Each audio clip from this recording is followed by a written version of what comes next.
Again, thank you very much. All right, so we're going to begin by comments based on our closed session meeting. Vice President Cooper. Mr. President, we met in closed session we discussed one item, item B on the agenda, conference with labor negotiators, Chris Koska, Assistant Superintendent, Human Resources. Employees organization was California School Employees Association. We gave direction to staff. Item C was not discussed. That's it. Okay, great. Thank you very much. Our next item is to approve tonight's agenda. So if there's no reason to change the order or anything on the agenda, I would like a motion to accept tonight's agenda. I'll move. Moved by Trustee Scott, seconded by Trustee Millerick. All those in favor? We have 6 in the affirmative and currently one is absent but will be attending by phone as soon as we can figure that technical aspect out. All right. Next would be to take public comment on the consent agenda. I have no public comment so far on the consent agenda. If anyone here from the public would like to comment on these items, please come forward now and you can fill out one of these forms and address the items on our consent agenda. Seeing no one has any comments, so we'll go ahead and move on to approval of the consent agenda. So, trustees, is there any items tonight on tonight's consent agenda that you'd like to address, or can I entertain a motion to accept the consent agenda as is? I'll move. Okay. Okay, so I have a first by Trustee Scott, seconded by Trustee Butler. All those in favor of approving tonight's consent agenda? I have 6 in the affirmative and 1 absent. Again, thank you very much. So now we get to the fun part of tonight's meeting, and that's our student presentation. And tonight we have the San Marin High School Speech and Debate Club, and their principal, Adam Littlefield, will be presenting and getting this started. Thank you. Good evening. It's with great pleasure that I share our speech and debate club and team at San Marin High School under the direction of Karen Kenyon and teacher Jeff Moore, and also Anson O'Rourke. At this time, I'd like to introduce and have our students introduce themselves to share a little bit about the speech and debate team.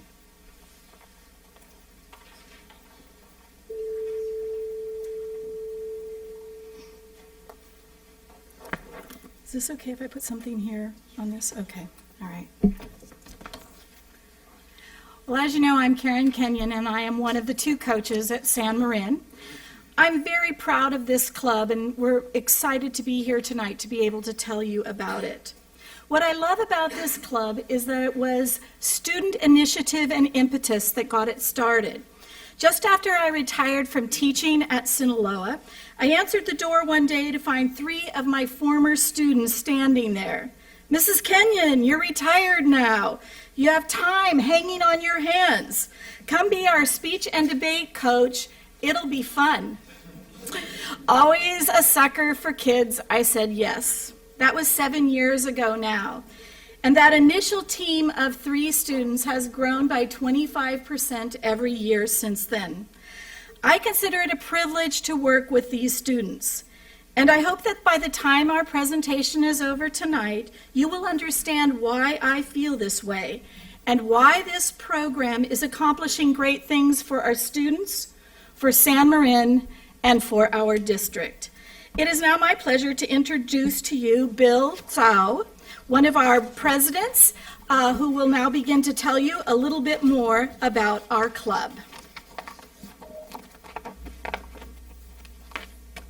Okay, so hi, I'm Bill, and so I'm just going to talk about our club a little bit more. So our club is open to all students. We try not to discriminate at all, and we have a lot of people. So this year we have 40 registered students from all 4 grade levels in our club, so everyone is welcome. And you know, it is really a big club because it is one of the biggest clubs in our school. And so everything we do in our club is done outside of class time. So none of this is during class time. Our club sort of administrative meetings meet at lunch, and our practices are on the weekends at school. And even during summer, we have sort of workshops to develop our skills. and to learn more about speech and debate and to practice. So we attend upwards of 12 tournaments a year, and these are like full day tournaments, like 7 a.m. in the morning all the way to 7 at night, and so it's all day. And most of these occur on the weekend, so some of them aren't completely during the weekend. So in fact, we have a really long season. It's all the school year pretty much. It's longer than any sport in our school. And so this year we're primarily doing parliamentary debate, which we will tell you about later. But in the past we've also been sort of diverse in what we've done. We've done Lincoln Douglas debate, which is a different style and it's sort of more solo. But we've also done individual events, which is more like speech, and local contests such as those that are run by service clubs such as Lions. And so some of the tournaments that we go to are at colleges such as Stanford, University of Pacific, and Santa Clara University. So how we run through parental donations and fundraisers, and so we've been sort of independently funded for our club activities and tournaments. So now I'd like to turn the mic over to Ashok Sundaraman.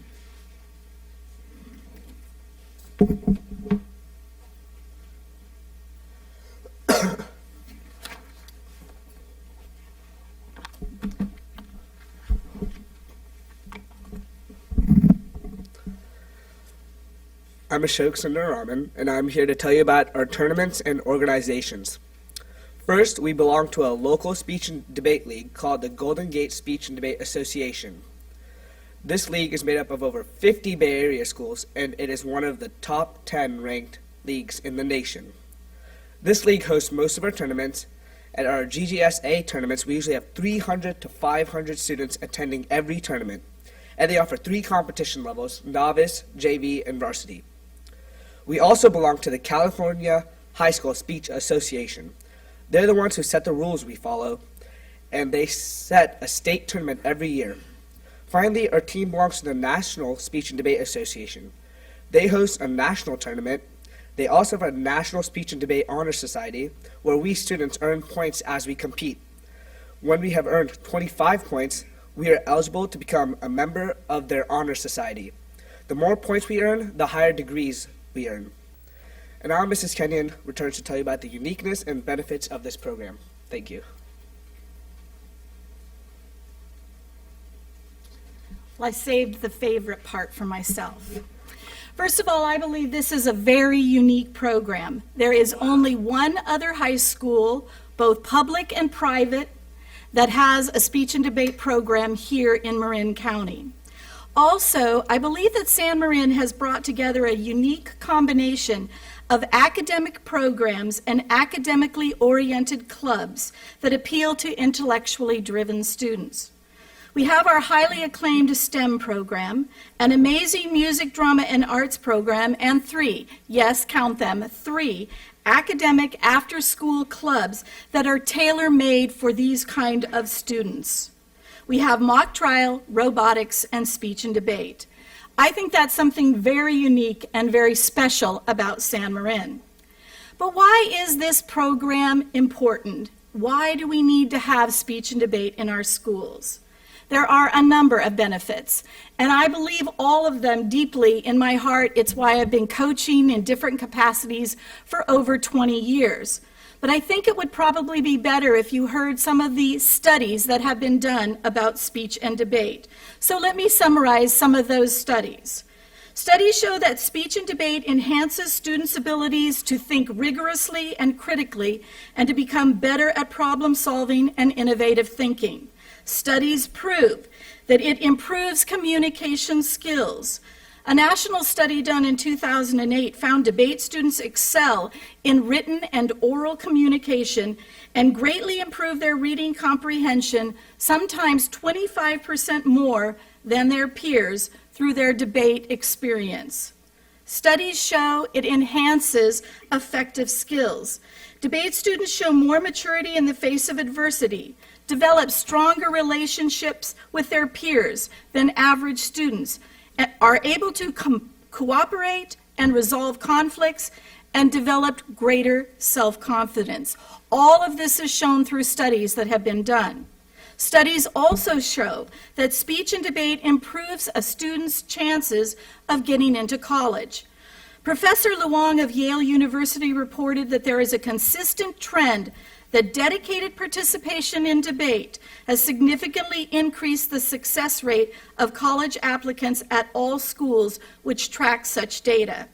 State and national winners have a 22 to 30% higher acceptance rate at top-tier colleges.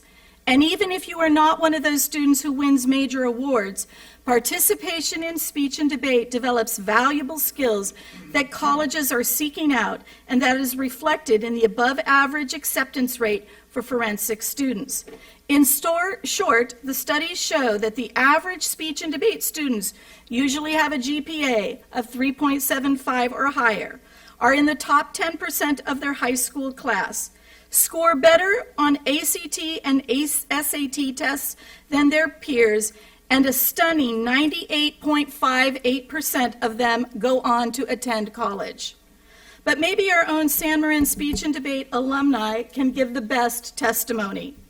Gabby Skarka, a sophomore currently attending UC Berkeley, wrote, "The speech and debate team helped me immensely in the way I present my thoughts and arguments, whether in a formal debate, a written essay, or an informal setting.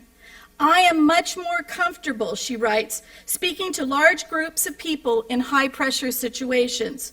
Speech and debate helped me shape my voice and gain confidence in the articulation of my thoughts, which have influenced who I am today and how I present myself to others."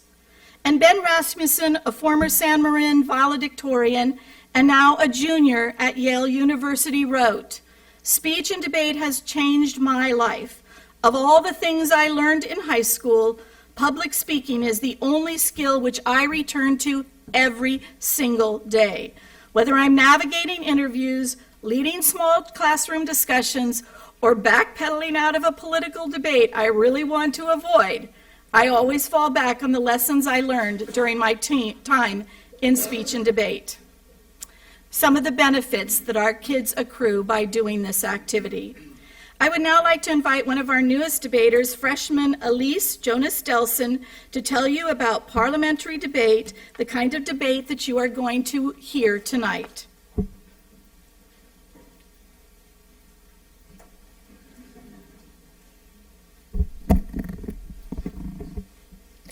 This year, our team is primarily doing a type of debate called parliamentary debate. Parliamentary debate is a form of extemporaneous debate where students debate on current events with very little time to prepare. We get the topics for each round just 20 minutes before the round starts, and then we only have 20 minutes to prepare for the rounds. During our 20 minutes, we aren't allowed to use the internet, only team resources and knowledge from our heads. In a day of competition, we do 3 rounds of debate on 3 different topics. Our San Marin team is split into several teams of 2 people. Each pair debates against another pair of students from another club. The structure for parliamentary debate is as follows. We have 4 constructive speeches of 7 minutes each, followed by 2 rebuttal speeches of 5 minutes each, making each debate last 38 minutes long. Tonight, we will do a very shortened debate for you with 2 teams, each member giving only a 2-minute speech. The topic was chosen by Mr. Littlefield, and Ms. Kenyon gave the students this topic only 20 minutes ago. The debaters tonight are a mix of junior varsity and varsity level debaters. On the affirmative side will be Ashok Sundararam and Bill Sow. On the negative side will be Tyler Colenbrander and Spencer Schiffs. The topic the students will be debating is, cell phones in the classroom are beneficial.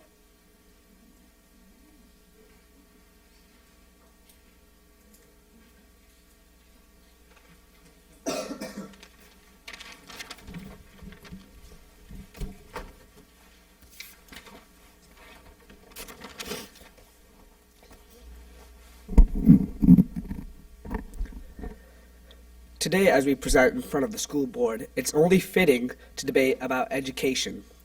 We, as the affirmation, strongly believe cell phones in the classroom are beneficial. The first reason why they're beneficial is because cell phones are an effective aid for all types of learning. Research shows that not all brains are the same, and cell phones are uniquely suited to serve as a learning tool for all types of students.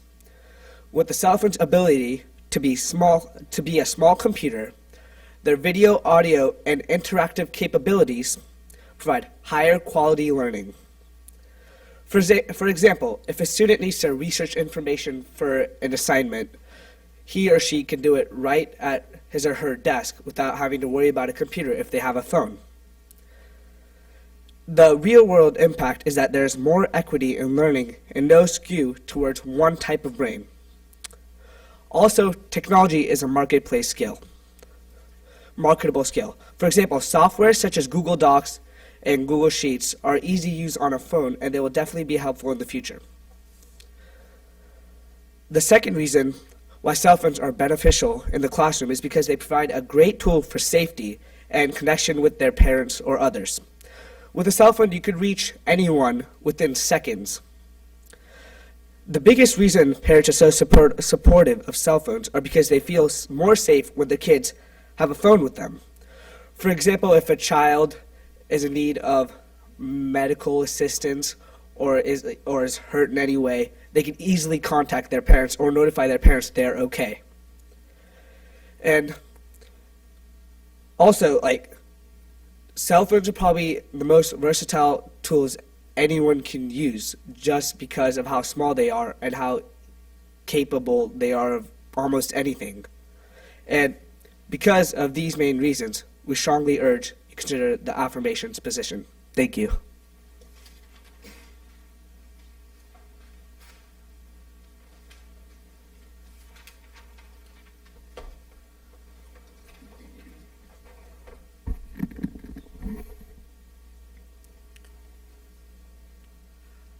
Imagine teaching a lesson, but instead of focusing on your lesson, students are rather focusing on Snapchatting their friends and checking their Instagram feeds.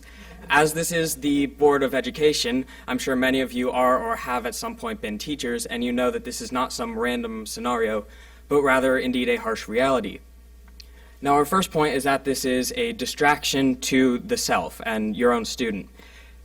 Cell phones offer a never-ending connection to other people all over the world and offer an incentive to get distracted, either through texting, social media, video games, etc.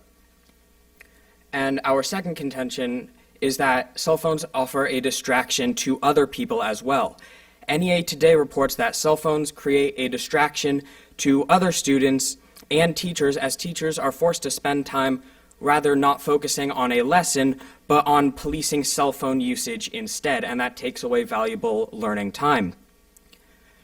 And unfortunately, another distraction to others is that social media connections will unfortunately foster more cyberbullying opportunities at school. Now, to move on to refute the affirmations points, they first talk about how it is an effective learning tool aid, but as we all know, there's an increasing amount of Chromebook use at our school, and these are not small computers, but rather, in fact, just computers, and can do the same work as a phone in the same amount of time, simply without that unnecessary distraction. They say that it offers more equity in learning, but I ask you, wouldn't there be more equity instead if students are all given the same technology to do the same work, as not all students are able to have cell phones?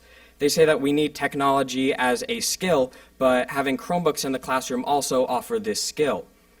They also mention how it is a tool for safety and that parents think that their students are much safer, but a much easier alternative would be for teachers to say, collect phones at the beginning of class, so the phones are still in the classroom in case of an emergency, but not necessarily on the students at all times. And with that, I conclude the speech and urge a vote for the negations position today. Thank you.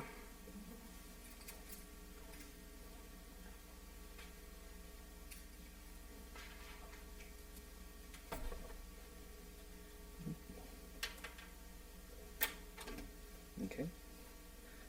So, as the second speaker for the affirmation, I'm going to talk about something that's really important, and that's the impact of all these arguments in our real life. And I'm going to analyze how, when we look at these arguments, we actually see that our impacts are really big in sort of the world, and theirs aren't as significant, and so you should look to the affirmation as being more true. And so first, when we look at a distraction, they talk about how it's an incentive to sort of be distracted and not focus on classwork, but the thing is that's not always true. Effective policing and effective classroom management is a skill that teachers really do need to have, not only in the realm of phones, but also, socialization when really they should be working. So the reality is that if teachers are effective and have the skills that they need to be a teacher, then they will actually be able to police this. And there are lots of teachers who have a reputation of this at San Marin. So for example, Prof. Lowry is an extremely effective teacher, and there's sort of no instances of people saying, being distracted by phones. And so that's not actually a big impact in our school,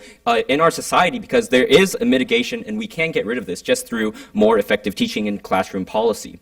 And so also this has always existed, where there's always going to be distraction. Phones aren't necessarily creating more distraction. It's just another way for people to be distracted.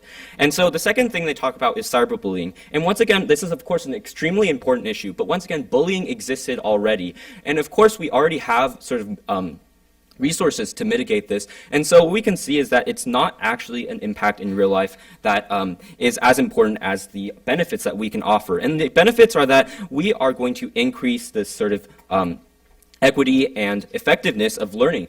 They're going to just come up here and say, Chromebooks can do the same thing, but the thing is Chromebooks are not always available. We only have a certain amount of Chromebook carts, and teachers are always fighting over these Chromebook parts. And in fact, our Spanish teacher currently is trying to get more computers through a grant. And so this isn't always available, and it's nice to have phones just as a backup. And also, phones are going to be more sort of commonplace in our technology and so in our world, and so that's why we need to look to this benefit over sort of the benefits that our opponents are going to try to bring up.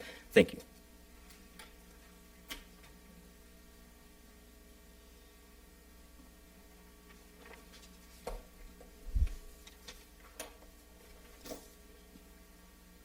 So cell phones are a very controversial topic in the classroom today, and throughout the course of the debate, we have seen that cell phones are not beneficial in the classroom, and we as the negation still strongly believe this. So I'll go over the affirmations case really quickly and then go back to ours. So the affirmation has said that cell phones are effective learning aids for all types of students.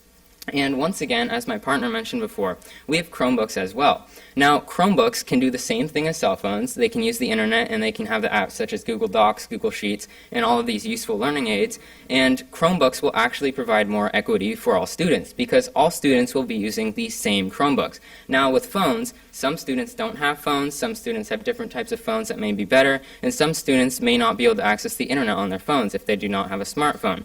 So as we can see, if we care about equity and education for all students, we should actually look towards getting rid of cell phones and giving everyone Chromebooks in the classrooms so that students can be more equitable, because cell phones and Chromebooks won't have these added distractions such as Snapchat on a Chromebook and social media. So as we can see, we will decrease the amount of distractions in the classroom and increase the equity. And they also talked about safety, that as my partner also explained, teachers can collect the phones, and the phones can still be in the classroom, so that if in case of an emergency, students can still use their phones to contact their parents. There are also phones in the teachers' classrooms and in the office, so there are still ways to connect with your parents in case of an emergency. So as we see overall, if we have cell phones in the classroom, there are the added distractions, but if we take them out of the classroom, we get rid of these detriments and still have the benefits of equity and safety for all students. So concluding my speech, going back to our contentions, cell phones are a huge distraction, and we really need to take cell phones out of the classroom, or at least make teachers hold them so we do not have these added distractions, and we can contribute to a more effective learning environment where all students can learn equally and learn in a better environment with free of all these unneeded distractions. Thank you, and I urge a strong vote for the negation.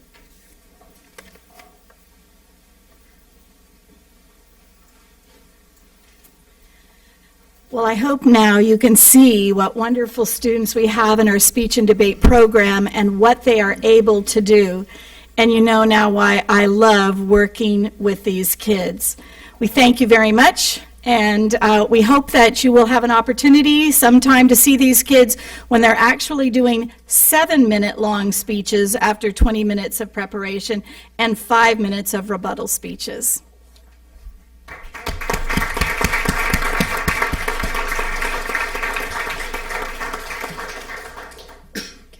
Can I say one thing? So, yeah, we want to get a picture with you guys, if that's okay. I'm listening. Coaches, the whole team,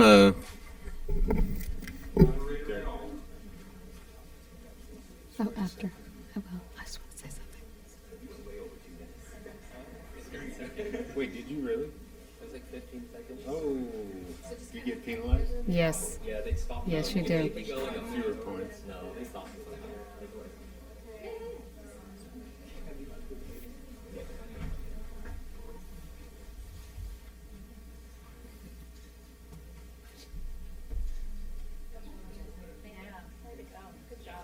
Good job, guys.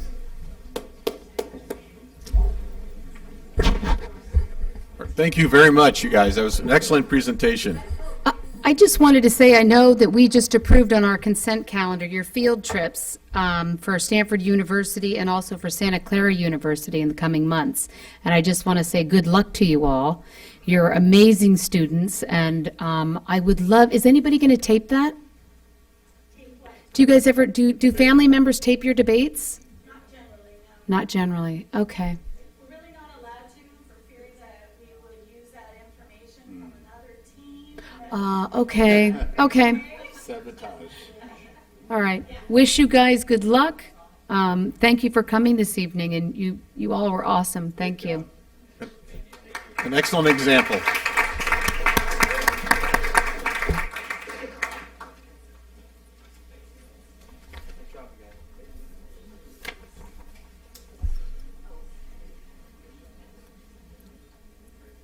So, a fine example of the way public discourse should take place, as opposed to the current circus on national television these days.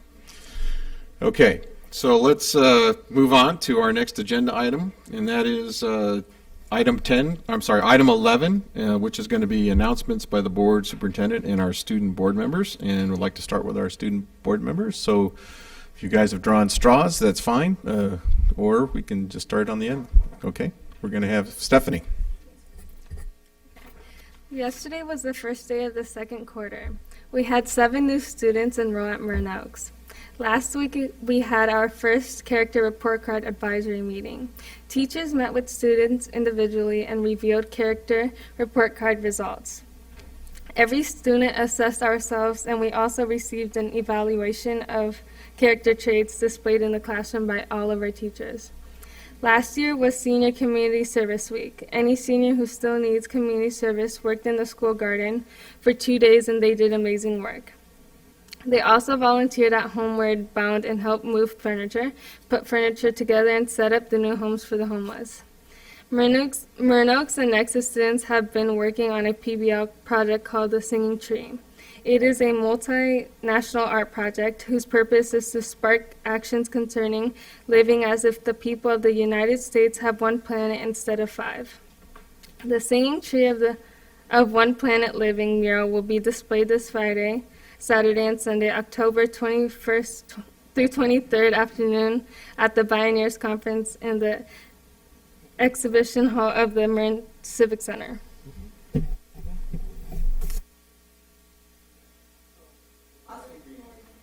Oh, sorry, I thought you left on. Okay. So last week we had homecoming week. We had a barbecue, a rally, and a parade, along with our homecoming dance. Financial aid. We had a financial aid week last week, and it was we also had our college week of what was it? The 10/24. Sorry. Our PACT is going to be tomorrow from all the juniors at Semerin. We have our shadow days. Our last one was October 13th, and our next one is the 27th. We have our fall musical in October. We have our fall musical, October 14th, 21st, and 22nd. We have our 8th grade parent night, November 22nd. Our STEM Film Festival is, again, the 22nd, I believe. We had several district-wide meetings, including the District Advisory Committee. the district leadership team, and the Later Start Committee. Partnerships we have this week are for 10,000 Degrees, the PK, and the Senior College Night. So thank you. Hi. So this week at Novato High, we had a student council meeting today during fifth period leadership, and we're preparing for homecoming is mainly our big focus because that's next week for us. We have our homecoming rally on the 27th, our parade on the 28th at 7 p.m. on Grant. You guys should all go. You can come see me ride my horse in it. It's going to be exciting. I'm just afraid I don't fall off. Our homecoming theme is Disney, and our seniors are Pirates of the Caribbean, juniors are Monsters, Inc., sophomores are Toy Story, and freshmen are Finding Nemo. Our dance is on Saturday at 7 p.m., and our game is versus San Rafael. Varsity starts at 2 p.m., and Frosh Soft starts at 11:50 a.m., 11:30. Our big band dance is on the 22nd. MSA performers will be performing at it, and everyone is welcome. We have a breast cancer awareness day on Thursday, so everyone just kind of pinks out and just big spirit day. Our PSATs are also tomorrow for juniors. We are selling homecoming tickets this week and halfway through next week. The juniors are selling Halloween grams, which are little spooky treats to hand out to your friends, just a little fundraiser. We have a black and gold gala on Friday. And last week we had our Vets and Cadets dinner, and it was sold out, and it was a huge success, what I heard from ROTC. We have a student advisory committee meeting tomorrow.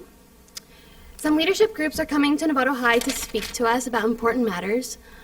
And our bathrooms are being remodeled into gender-neutral bathrooms in our history wing. Our principal, Mr. Baldwin, is meeting with people from IT, the district, and school site council to talk about a completely online registration for next year. And he'll talk more about that later. Thank you. All right, thank you, you guys, appreciate it. So we'll move on to the board. Okay, Trustee Aguila. Hello. On October 4th, supervisors for Marin County gave Novato Bullying Prevention Committee a resolution. On the 11th, City Council gave us again, this year, we never take it for granted, a proclamation, again for Novato Bullying Prevention Committee, which is under the umbrella of Novato Blue Ribbon Coalition. So we're very thankful again, and for Novato Unified School District for being a partner with Blue Ribbon Coalition. I had the opportunity to attend a community event where we talked about Hamilton and the North Bay Children's Center. So I know they got some plans going on, and just had an opportunity to have a little sneak peek on some of the plans. On the Saturday morning, the Bullying Prevention Committee, we did an event called Craft Day, and it was a great turnout. Kids were having fun as they were able to share and have a conversation about bullying and what is it like for them and how do they feel and what can they do. The IJ came and did a wonderful article on that, so you guys probably already saw that. And I myself attended on October 15th the Junior JROTC event held at Marin Catholic. It was a wonderful event. There was at least 300 people there, and 80. I think the oldest person and the oldest cadet was from World War II, and he, I think it's 80 years old, maybe 97. Well, there you go. And so it was a pleasure seeing so mmany young people there, and also with the elderly veteran who has sacrificed his life and have sacrificed their lives to give us freedom. So we know freedom is not free. So the guest speaker was Yvonne Cagle, and she's a graduate from Novato High School. And she's, well, but I see Susan Miller here, so I hope, I'm not sure, will you have an opportunity to share about her and what happened and her presence at this event. And so that's it for me, and so, yeah, that's it. Okay, thanks. Trustee Butler, any comments or announcements? Trustee Scott, comments or announcements No tonight? comments. Trustee Cooper. No comments. All right. Trustee Mack, any comments or announcements tonight? The only thing I would chime in is I had the opportunity to join with the Later Start Committee prior to the last meeting, and we're on to a good thing here. We're getting a lot of interest from the community. I think we've had news coverage from both newspapers as well as TV, and stay tuned. There's a lot to be done, but this might be something that's pretty useful for our kids. And that's it. Thank you. All right. Thank you. I have a couple of comments. First, I'll start with just letting everyone know that the board has decided to adjourn tonight in honor of the 3 students who lost their life in a recent traffic accident, and out of respect for their family and friends, we'll adjourn in their honor tonight. On a much lighter note, and I'd like to take a moment to thank the Building Better Citizens of America, which is our support group for the junior ROTC, who helped us put together a 50th year anniversary. And as Trustee Aguila mentioned, and it sounded like the cadets mentioned at school today, it was a terrific event. Much to celebrate, much to honor, and much to respect. But I think it's important to acknowledge the hard work of the Building Better Citizens of America group and all the parents who participated and helped with the setup of the food, and the cadets and the students did an excellent job as well. So it was a terrific event, and appreciate their support for our program. It's much appreciated. And with that, Superintendent Hogelboom, any announcements or comments?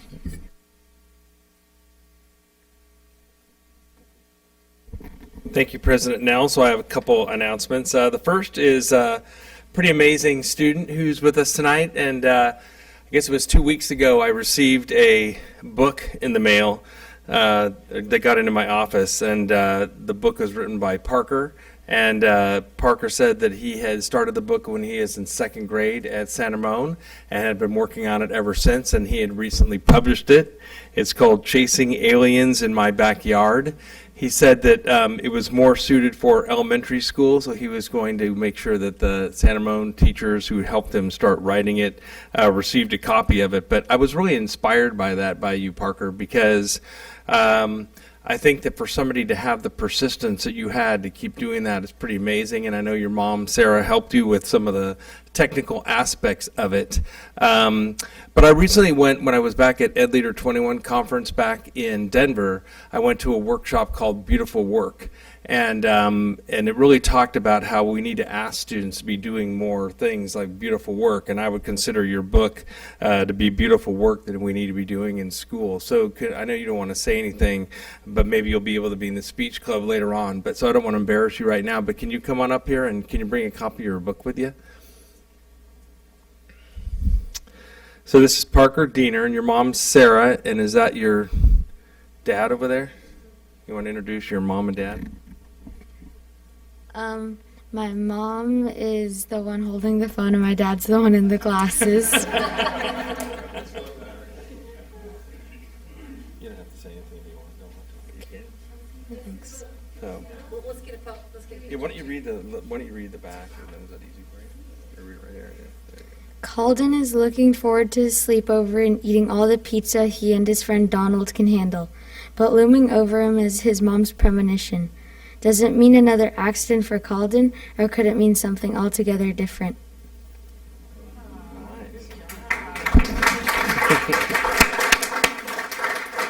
So again, I just want to honor you. Can I have an extra copy of that? Thank you.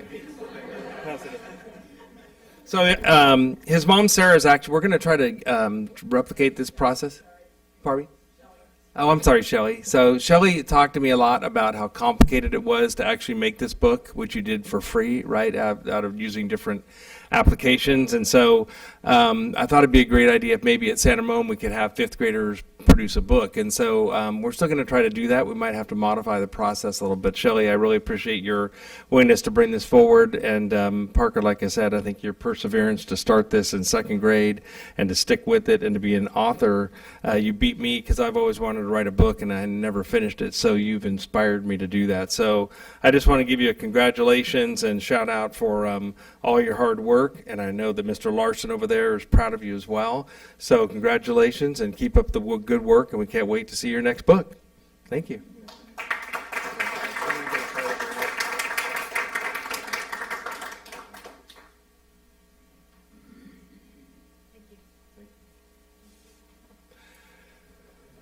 So secondly, tonight is the official last meeting of Karen Maloney as our CBO, and I know she's very sad to not be able to attend more board meetings. You know, Karen has done an amazing job, and I think the board knows that the financial area is not exactly my strength, and I think the ability of all of us to rely on Karen's detail orientation and frankly just good common sense has really helped. And we do a lot of things in our district, but a lot of the things we want to do are predicated on having the money to do it. We talk a lot about board priorities and making sure that our funds follow those board priorities. And Karen, you're always able to see the big picture. You really are able to articulate in a lot of different ways what we want to do. You always keep students at the forefront of what we want to do. And for me, most importantly, you have a humility and a good sense of humor, which helps keep us going. So I wrote a short little poem today that I thought I would read on your behalf today. This is you ready? All right. This is your last board meeting. We know you are sad, but you are the best CBO that we have ever had. No more long financial reports, so I can't be mad. You have polished your presentations, and your reports are now rad. We depended on you to keep us financially sound. You kept us in the black, and our ship didn't run aground. Aaron and Sandy watched our ending balance mound. Notice I said mound and not mountain or hill or something. You always ensured that for students money was found. Your competence ensured that in you we could trust. Your skills are so sharp and never seem to rust. Your daily walks ensured there was lots of dust.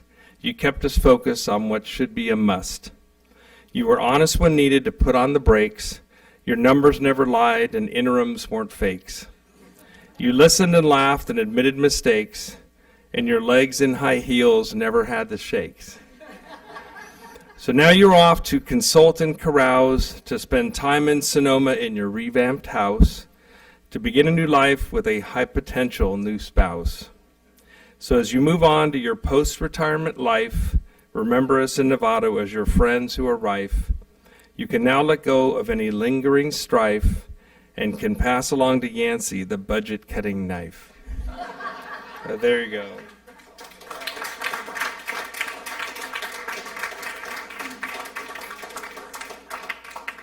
Come on out there. Get your little present.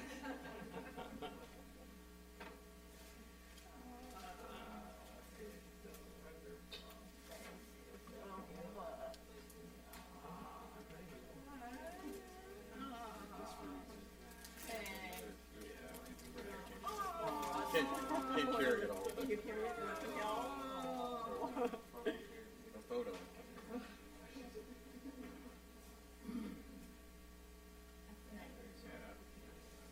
Is that the poem?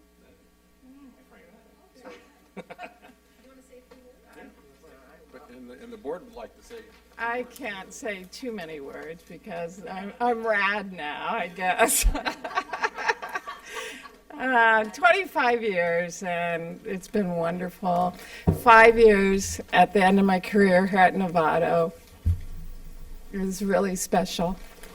So I will cry, but just thank you for the opportunity to serve you and the students, because it has been wonderful. So thank you. Definitely. Well, hold on a little bit, because I just want to check in with you guys. I mean, this is an opportunity to,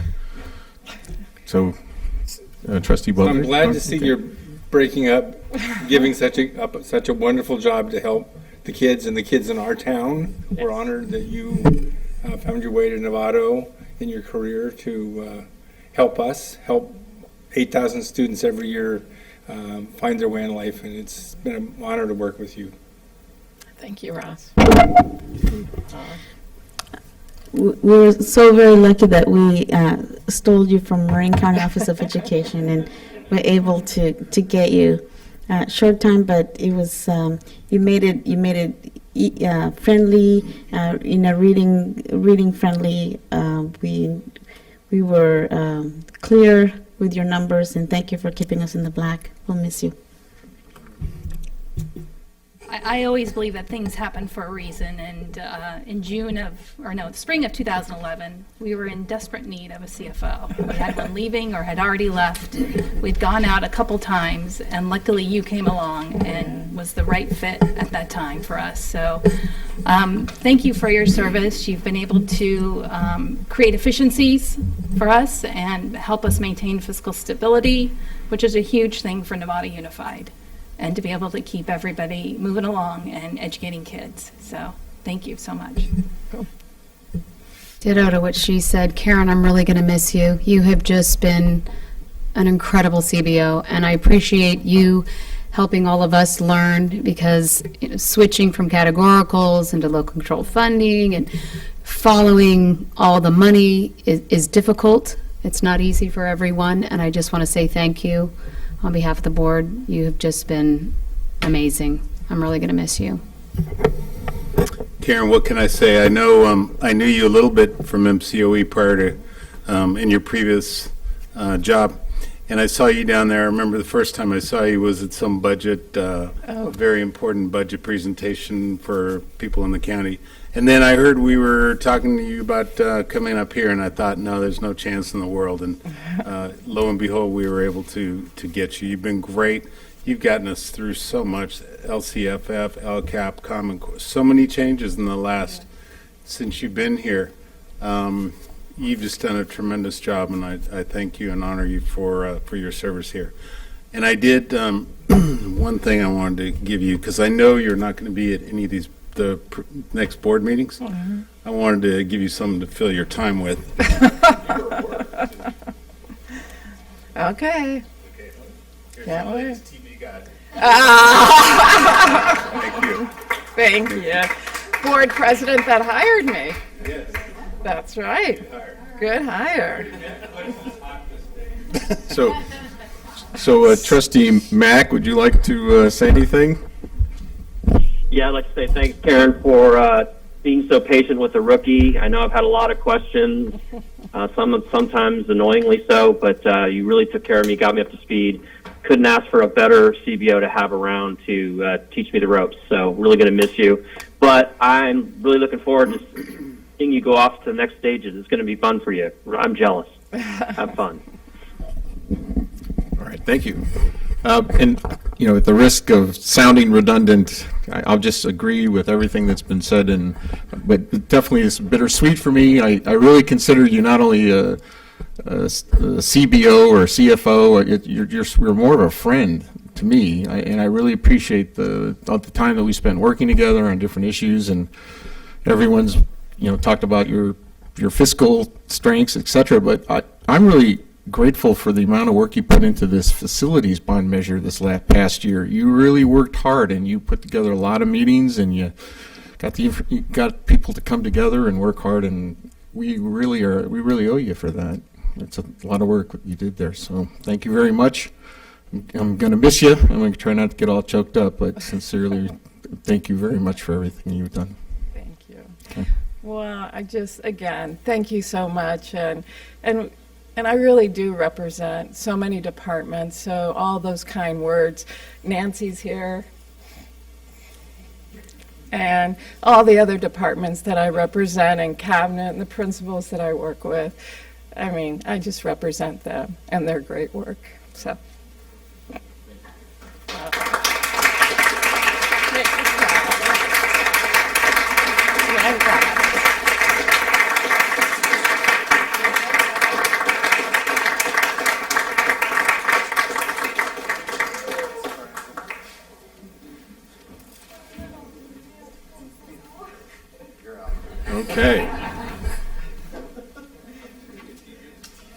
So, as we move into the future, it's time to move on to our next item. So I'm going to bring it to non-agenda public comment.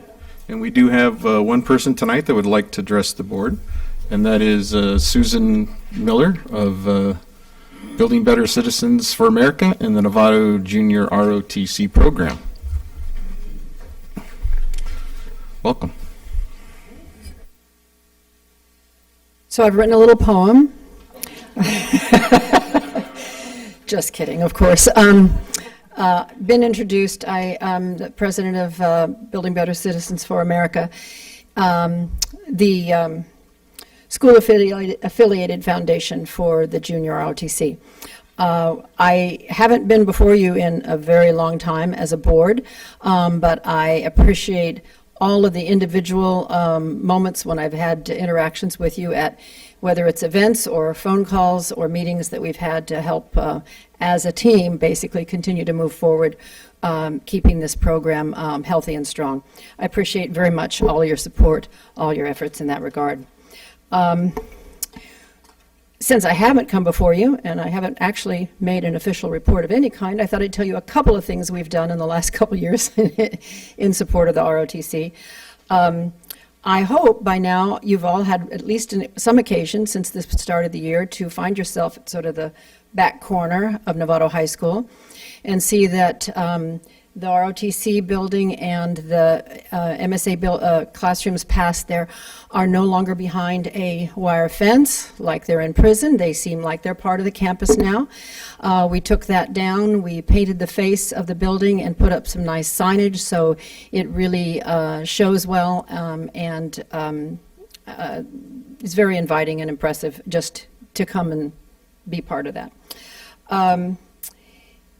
A couple of the other things. Well, we basically are there. We meet once a month with the instructors, and they bring us up to date on everything that they're doing in the classroom. Well, not everything, but highlights. And they tell us what their needs are, and anything at all that comes within our ability to help them with, we have been. Some of those items have included other types of facelifts. They needed help with their uniform storage area, so we help provide materials and some labor to help fix that. The other general promotional and outreach things, recruitment that they do at other schools and materials they might need to take with them, we've helped them with that. We got a request for the graduates last spring. The colonel was concerned whether some of the students might not be able to afford the gowns that they have to purchase, so we gave them money to cover any of that might come up, and we helped underwrite their military ball that they have every February. But basically, we work together all the time. Anything that comes up that they don't have other access to get help with, we're there to support them. And as a few people have commented, we just this last weekend had our Stars and Stripes Vets and Cadets dinner, and your students just did a wonderful job. As you also know, Colonel Yamaguchi is not in the classroom right now because of illness, and the students stepped up big time, the upper division students. He usually, they run the program, but you can see his shadow behind each one of them, and this time they were pretty much solo that night, and they did an amazing job. The event was wonderful. We had Channel 7 News there. They ran 3 little snippets about our event and we had Novato TV recorded the event, and the Novato Advance gave us pre and presumably, I think, a post article about it. So we're getting lots of publicity for this great program, reaching out, honestly, thanks to Channel 7 beyond Marin County. So again, I just thank you ever so much for your support and working with us to maintain this great program, helping our students be all they can be. Okay, thank you. Thank you. Appreciate the update. Okay, so we will begin our business portion of the meeting, I suppose. It's time for staff reports, and that would be item 13A, which is Get Focused, Stay Focused. and the proposed first reading of our new board policy 6146.1 regarding high school graduation requirements. And we have Julia Kemke, Director of Instruction and Innovation, to present this.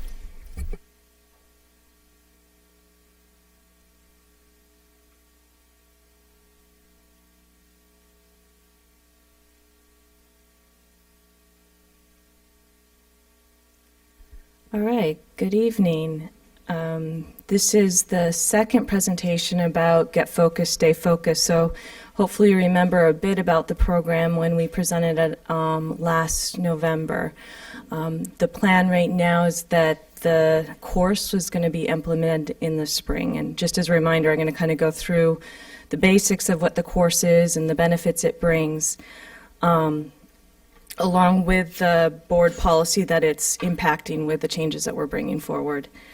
So first of all, the goals of Get Focused, Stay Focused for Novato Unified School District, as well as the goals of the program in general, are focused on how to support our students' transition to high school. And before I go on, I do want to introduce Janine Kaiser. She's here from K-14. Her official title is quite long. It's K-14 Pathways Regional Technical Assistance Provider.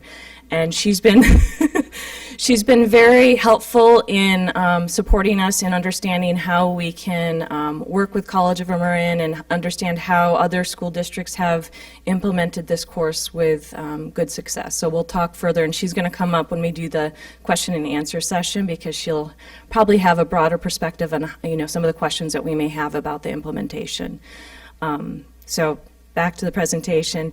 So we really believe that this course is going to ensure students are developing the skills to be successful in high school and beyond. One of our big focuses with the graduate profile and taking a look at developing skills for students is considering time for kids to actually think and reflect what are their interests and how do those interests and strengths play into their future career. And what traditionally schools do is let's have students think about some career out there that they think might sound good, then maybe pick a major and then possibly a school, instead of focusing on themselves and figuring out what are they really interested in, what are their strengths as a person, and identifying what career goes with that and mapping that plan out for them. And one of the intentions of this course is to provide students with time during school to do that. One of the other goals that has been part of the implementation of this is increasing the number of our Novato Unified School students that attend the College of Marin. Essentially, we even had a conversation today with some representatives from College of Marin. We're enrolling all of our 8th grade students currently are going to apply to College of Marin and have a student ID before they even start high school. Which means that we're going to see all of our 9th graders with a College of Marin ID easily taking more classes there beyond this course. And then, like I said, we all know the data for our freshmen. It's a really big transition when they hit high school. And this course provides students with engagement early on, giving them resources to make some connections with what they want to do with their life in their present reality. And sometimes it's really difficult if you're in the mix of being in high school to understand how my present reality and going to all these classes really will make a difference for what I want to do in my future. So giving them some of those kind of reflective tools as well as a plan by the end of the course that will provide that to them. So some of the benefits that we spoke to and now are part of the reality is that students, after taking this course, so it's going to be replacing the geography elective that's butted up against health. Students will walk away with 3 college credits from College of Marin. This is pending their grade. If they have a B or above, they will get the college credits. And the College of Marin has made it their priority to submit that course outline for UC and CSU transferable credit, meaning that our students get a transcript that actually has UC, CSU grade on it. Students that struggle in the class don't have what's going to happen with them is that they're not going to enroll in the college class, so that it won't permanently affect them, because that's come up as a question as well. I think the data, and Janine can probably speak to it better, that most students do quite well in it, and we see an increase in students doing well in their freshman classes in general with the implementation of the course. Last year when Megan went through the course, she talked a lot about how it's designed to be really relevant to students at that time in their freshman year. It's very engaging course material. It talks about them, and at that point in their life, that's what's important. They're trying to figure out who they are, and they have some time in this course to do that. But it's connected to rigorous goals for their future, so they understand how what they're doing now really will impact them in the future. And like I mentioned earlier, it also provides that opportunity to identify the intersection between their personal strengths and their future career, and begin that planning early enough so that they can make it a reality without spending 6 years, getting their bachelor's. They'll spend 4 years. And with that idea in mind, is taking a look at, it also covers a lot of financial literacy. So it speaks to students about budgeting and how, if they choose this career, how much money they would make and what kind of lifestyle they can live from there. That has actually been a lot of the student feedback we've gotten from the LCAP surveys that we've sent out, is that students want more information on how they budget and how do they go about, living life after high school. So some of what the course covers includes that. Again, just to kind of overview, it provides that transition between middle and high school to college. Vocational training is part of the course where they'll review and explore those items. Successful completion of post-secondary education. There's an increase, and Janine will bring some of that data as well, an increase of the students that actually persist through post-secondary. Education to workforce transition, supporting students to understand what is the transition between being a student and going out into the workforce, and some of the skills that you need for that. Taking a look at what does it mean, what changes happen developmentally and from adolescence to adulthood, and then dependency to self-sufficiency. So these are some of the topics that they cover in the class, again, that are relevant, and students are feeling like these are things that I'm dealing with right now. So they feel, and it's all based on the research from George Washington University, who found that freshmen are the ones that really need time to kind of navigate what's happening with the transition to high school. So getting to some of the technical parts of taking this course and moving the course forward, as well as looking at the board policy updates that we need to do with the board policy 6146.1. I'm just going to move on to that, so if you guys want to take a look, the first big change to the board policy is updating the language to encourage all students to take courses that meet college entrance requirements. So we removed the first statement in the board policy saying that all students are required to pass the CASE.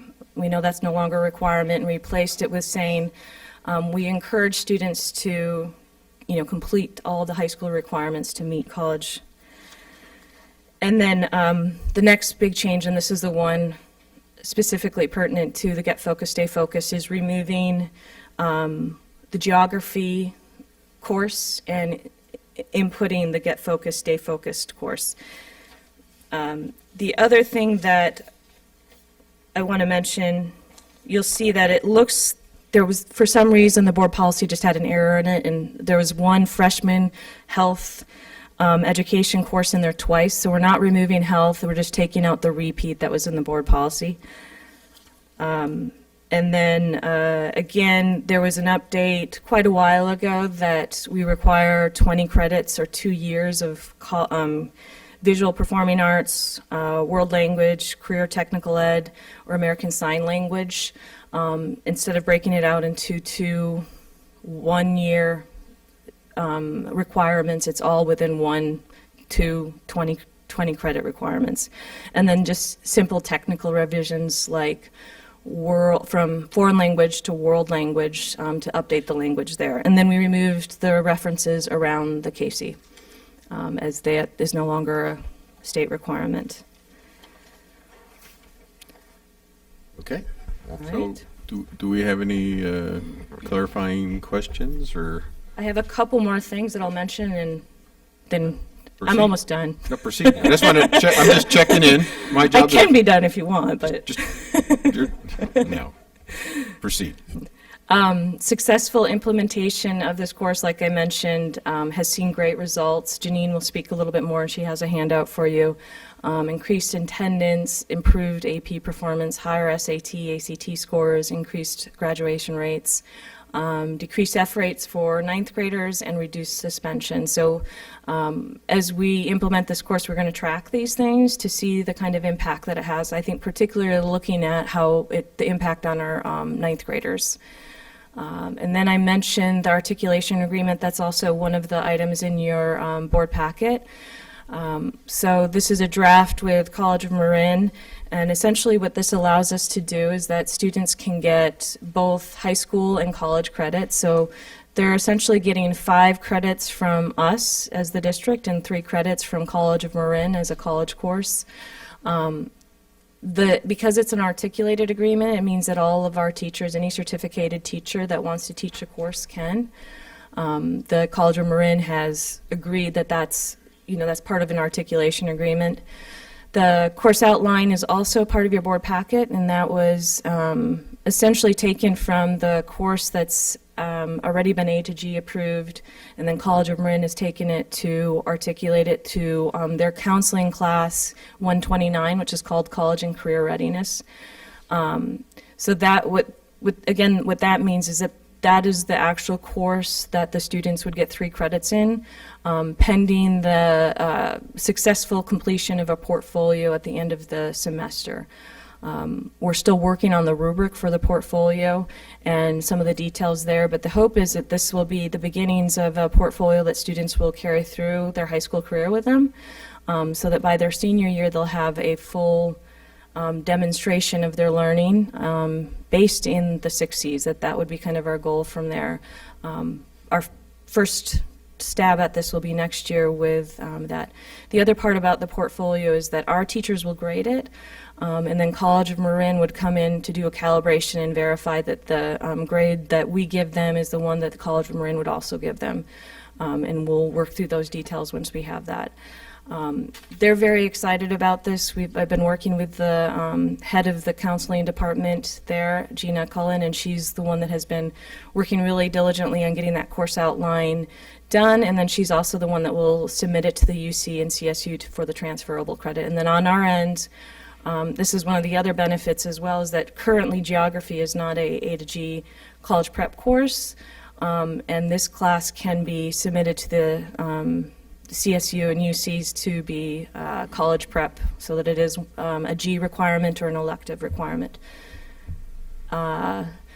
I won't go into detail about the curriculum. We did talk about that last year. I'll have some of the books for us for the next board meeting when we actually take a look at and improving the actual the curriculum that goes along with it. But it again goes through much of the college and career planning and brings the students to that final product, which is the 10-year plan, as well as the portfolio that we're going to be creating with the College of Marin. So now I am finished, so we can have questions. Okay. Trustee Scott, you got your hand up, and then Trustee Butler.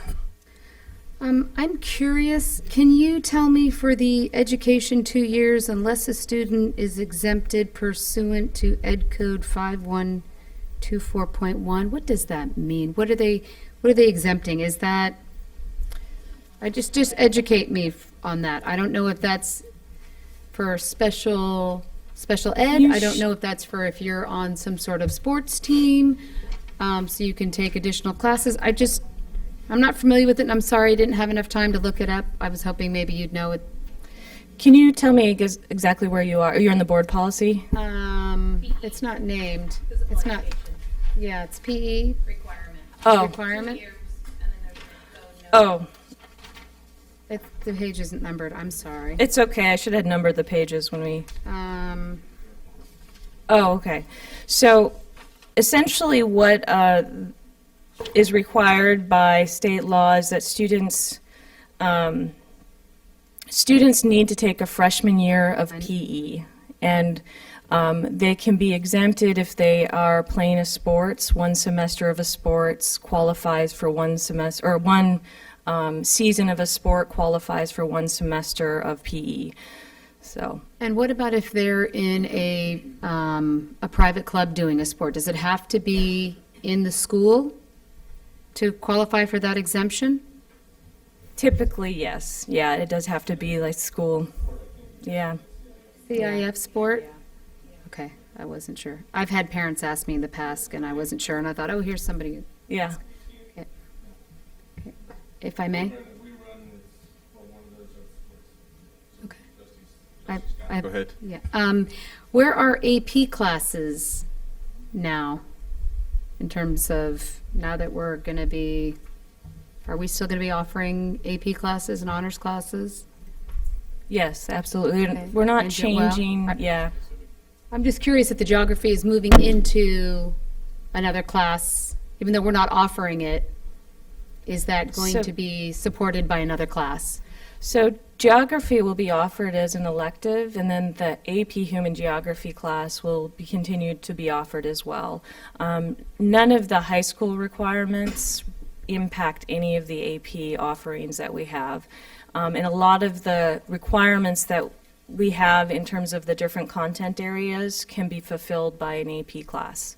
So for example, 1 year of English 11 can be, you can meet that requirement by taking an AP English class. So none of that changes. It's just not specific to, each course is not listed for each one of those requirements. What I would like to ask for, as a board member to help me, I would like to see, I know when my daughters were entering high school here, there was a booklet that was put out that gave them all the A to G requirements, all the classes that you had to do, all the various electives. I would like to see what that's going to look like now with our partnership in terms of, with College of Marin via the Compass program, via this program. I'd like to get a copy of that from both high schools. What's that going to look like next year as parents review that and look at that? I'm just curious to see how that's going to change, or if it's going to change. Sure. Okay, thank you. I'm sure that we can get a draft from both the high schools to share. Thank you. All right, Trustee Butler. Can I turn to our students first, though, and see if they have any input? Yes. I have two questions. The first one, I was wondering, so is this going to be like a course so I know that I take sign language at College of Marin right now for like a night class on Mondays and Wednesdays. And so in the high school credit, it counts as an AP course. Is this course going to be similar to that, where that's an AP grade? So if I had a B in that class, I'd actually have an A in high school credit, but B in college credit?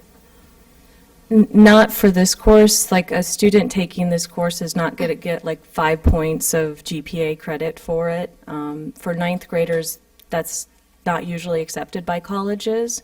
But what you will get, just like you do when you take that course, this is a great question, by the way, when you take that course, is that you get 3 credits from the college, but you don't get that GPA bump. And then my other question was, is this class going to be taken during school? Are people going to go to College of Marin? Or is it going to be held on campus? It's going to be held on campus and taught, just like you took geography in your freshman year, it will be basically during that same time period, so it will be taking the place of that. So it might be during second period or third period on campus by one of the Novato High or San Marin or Marin Oaks teachers. So my question is pretty much, so what happens to our mandatory freshman PE class? Like, would that become some sort of optional credit, is where we could take a sport to opt out of it? Because I don't know about your school, but my school, our freshman year is required. Freshman year PE is a required class still, so that's still part of the requirements that are here. Those are great questions, though. Thank you.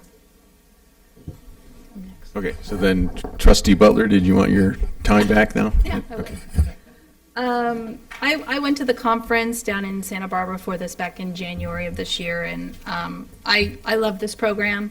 I've always been leery about, replacing geography. Oh my gosh, they're not going to have geography, but I know it's happening at the middle school, right? That they're learning geography. To shake your head over there. It's mentioned in the history classes, and in the high school history classes, I believe geography is intertwined in there. So if we can continue to make that a point, because you can put a map in front of kids of the United States and they can't do very well, and that's not good. So we need to do a better job at that. And so I'm on board. I'm glad that we waited to roll this out. We didn't jump the gun on this, and I know we were kind of like itching to do that, but we held back and we were doing it in the right way. And any time we can have an opportunity to inform kids and give them choices about their education and about, post-secondary education, this is a good way to do it. And this is a 10-year plan. I don't know if you mentioned that or not, but this is something they will carry on. And also that we're leaving geography still available. We're not just eliminating it completely. So I'm glad you thought that through and said, let's not eliminate it completely. Let's see how it goes and offer it as an elective. So I appreciate that. And so I'm in support of this to move forward with it. In regards to the policy, I just have I don't like opening up with what you've decided Nevada Unified School District strongly encourages. I would rather open up with the Board of Education desires to prepare each student to obtain a diploma of high school graduation, and then graduation from high school provides students with opportunity for post-secondary education and or employment, and then move into the board strongly encourages. I don't know, putting Nevada Unified School District, I think most policies, that's our role as setting policy. So the Board of Education strongly encourages all students to make that the last, or the middle part, I guess you could say. And if you need me to give that feedback later, I can as well, if you didn't grab it all. And then just one little thing on number 5, it's just changing a word. Number 5, you have 1 year in visual or performing arts, and it still says foreign language. We want to change that to world. And I'm glad you cleaned up, and I can't believe we had all these errors in this policy, which is a little embarrassing. But I'm glad you. Oh, and the other one is the second to last page. Where you've crossed out all the Casey stuff, and then it starts students who do not earn sufficient credit. It starts out with that on the policy. It's on the second to last page. You just need a heading there to describe what that little paragraph is. Students who do not earn sufficient credit. Yes, thank you. Need a heading.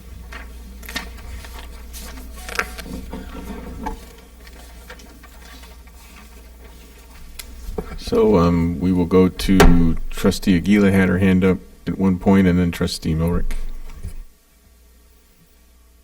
No, actually, some of the things that she mentioned is what I wanted to say. Just glad that we're not getting rid of geography, and it's important that we communicate that to the community so that parents are not misinformed. Trustee Milrick. So, Karen, your guest, I'm sorry, I didn't catch your name. Janine. From College of Marin? I can introduce myself. Yeah, That yeah, might be easy, thank 'cause I you. do have a very, very long title, and so bear with me. So Janine Kaiser, I actually work with a consortium of community colleges. So I work with, it's called the North and East Bay Pathways Consortium. We are a consortium of 14 community colleges from southern Alameda County up to Sonoma. And so all of the community colleges within that territory, I think all the way over to Napa Valley College as well, are involved. And so I work with the colleges to help connect the dots between K-12 and community college. And many of the colleges, including especially College of Marin, have been really strong advocates for Get Focused, Stay Focused as a strategy to help make sure students are prepared for college rigor, and also help them, have the students have the opportunity to be more aware of their career options earlier in their process. And so the colleges really support it in most cases in our region.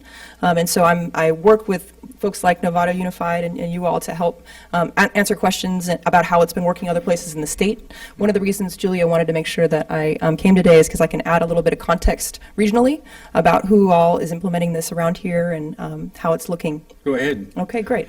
So I have a handout that I can share here, which just sketches out some high-level just information pieces about where all this is happening around here and then in the state. So the Bay Area is actually a little bit farther behind than many other places.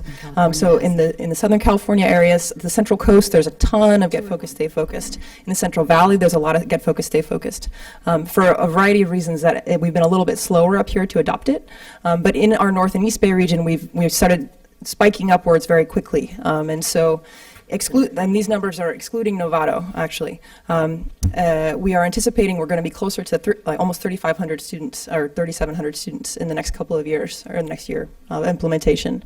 And so, again, part of the reason why the colleges really like it is because it helps students become more aware of their options earlier, and that often includes or can include progressions through community college to transfer or just within certificates and degrees from community college as well. And so because of that, the SB 1070, which is the North and East Bay Pathways Consortium in our region, is supporting this financially in some ways in different places. And so that's just an overview of what this looks like a little, or geographically. Every single county, if Novato chooses to move forward, will be represented with this.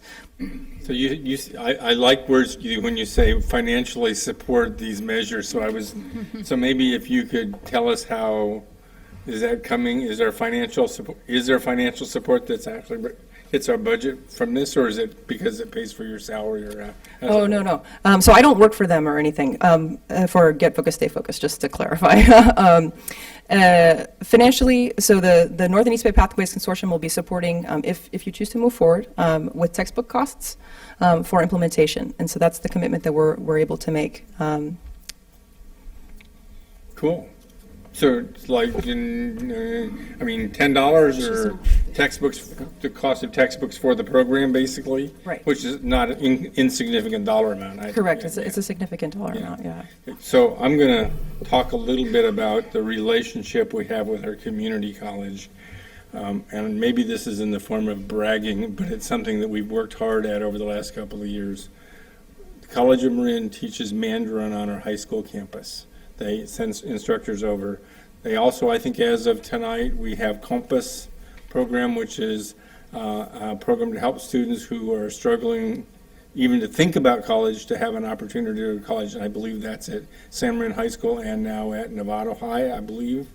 Julie, you could confirm that. I know it will be. I don't know if it is yet. It's going to be at Novato High next fall. They're going to have another cohort of San Marin students, I believe, in the spring.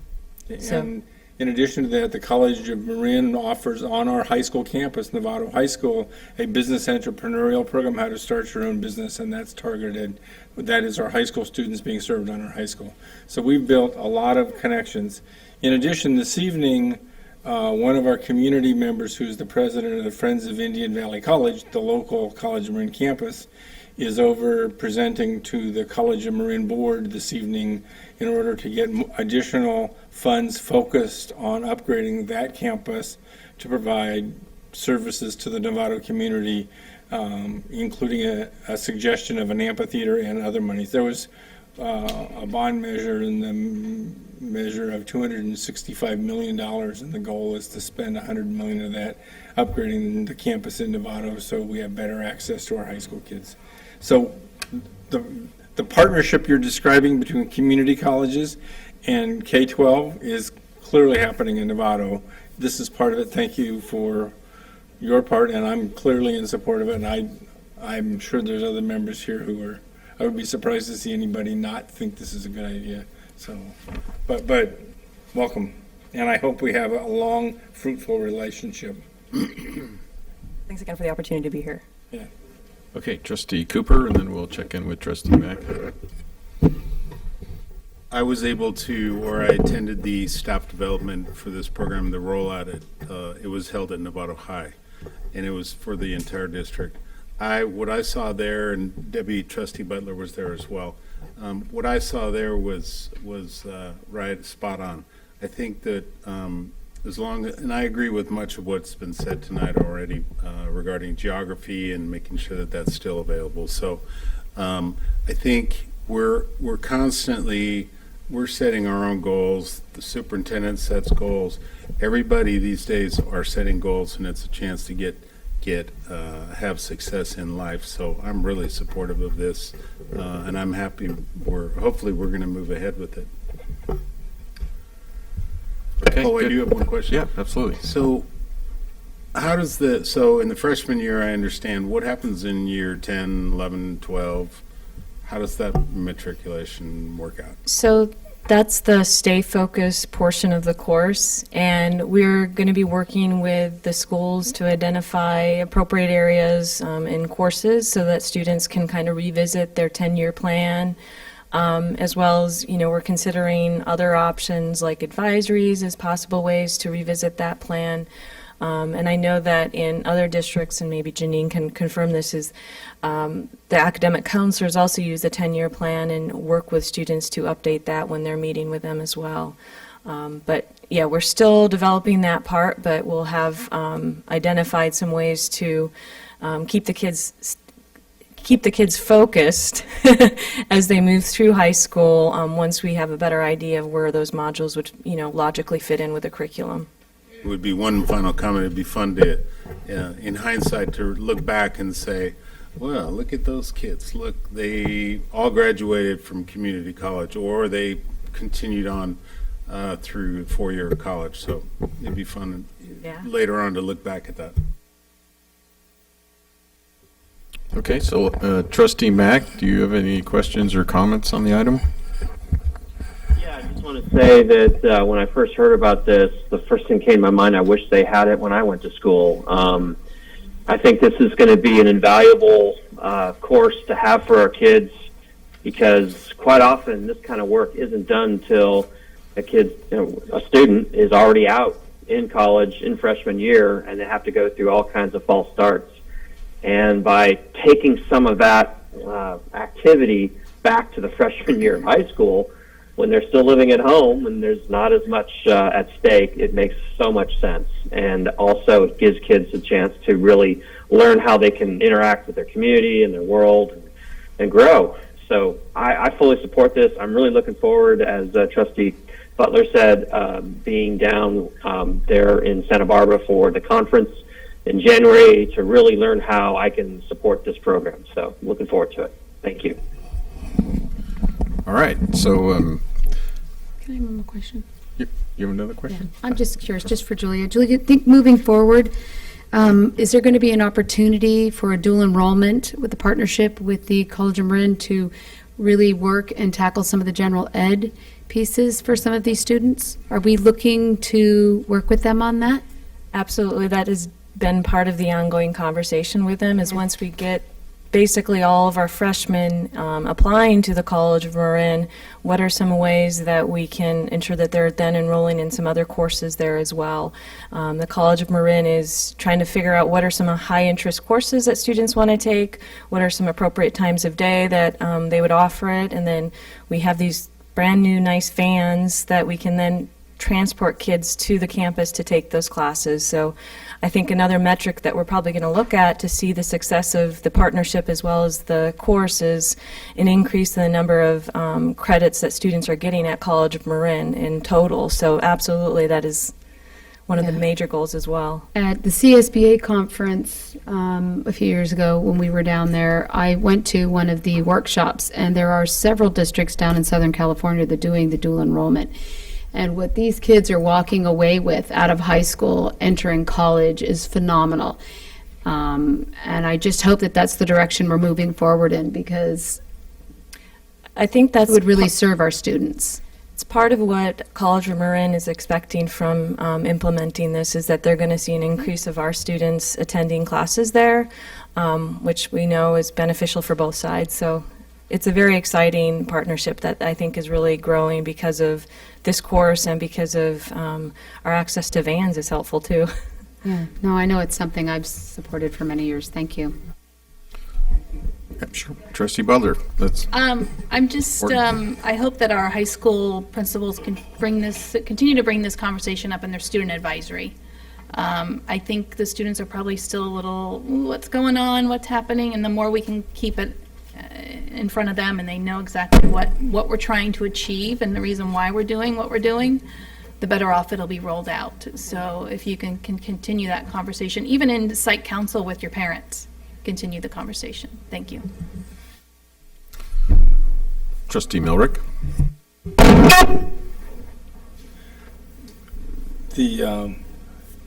As I mentioned earlier this evening, the president of the Friends of Indian Valley College, the local community group, is over speaking to the college board this evening around strengthening the programs at Indian Valley College.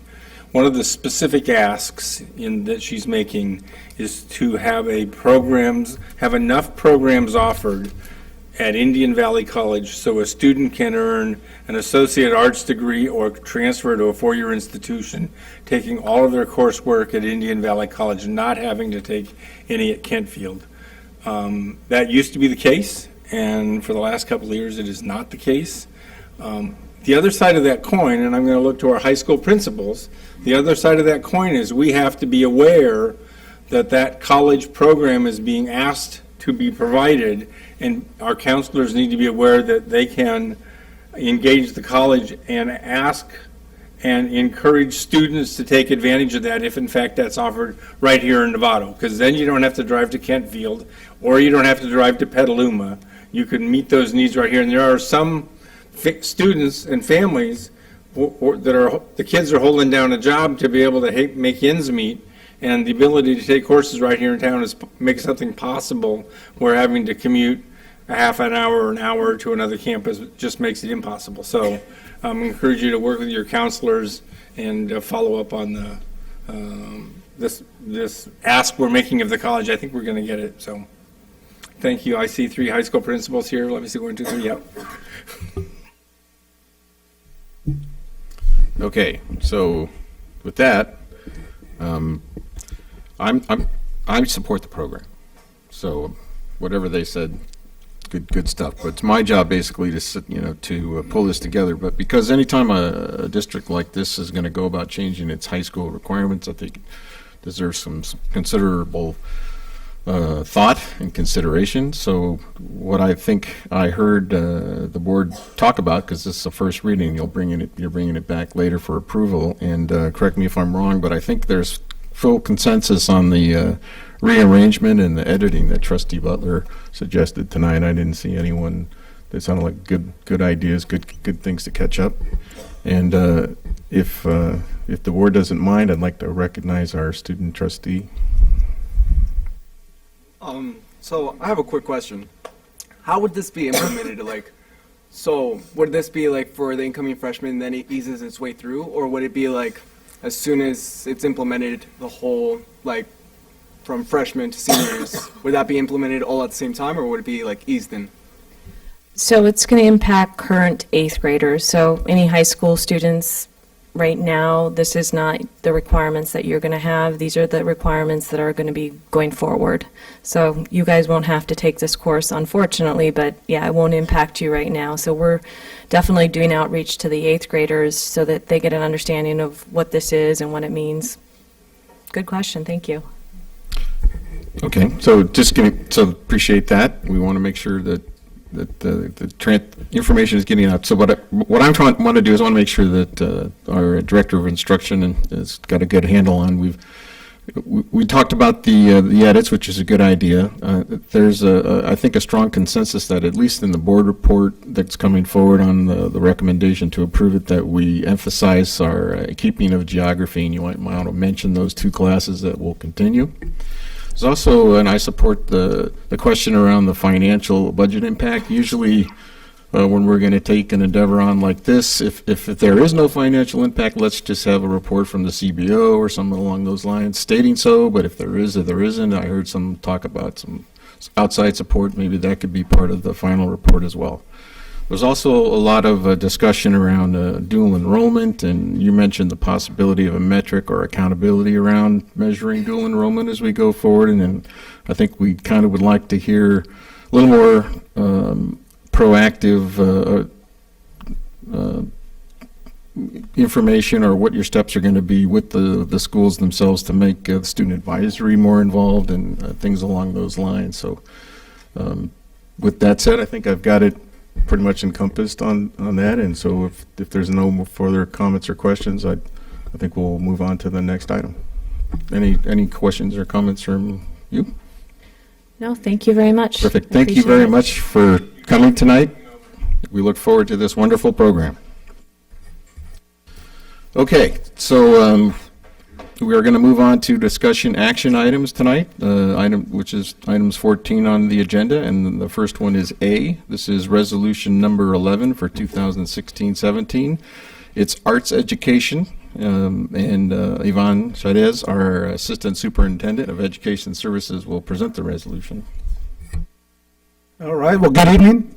Thank you, Mr. President and members of the board for this opportunity.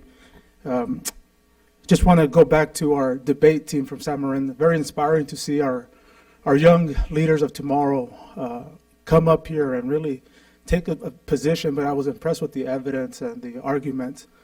In that spirit, I am going to go with the group with the affirmation, and I'm going to use my cell phone as a tool. My laptop is too big to present right now, but my cell phone, I can use it as an easy tool to read the resolution this evening. So tonight, the arts education program is a resolution that we're bringing forward for approval for adoption from the board. The superintendent and staff recommend approval of this resolution. It's very exciting with the work that's happening in our district and our community around arts. In regards to the resolution, when we think of art is more than simply, what you see on the paper. Art has many expressions, including dance, music, theater, and visual arts. These are actually defined core subject areas in the California state's definition of basic education, and is considered as an essential component of a complete and balanced education for all students.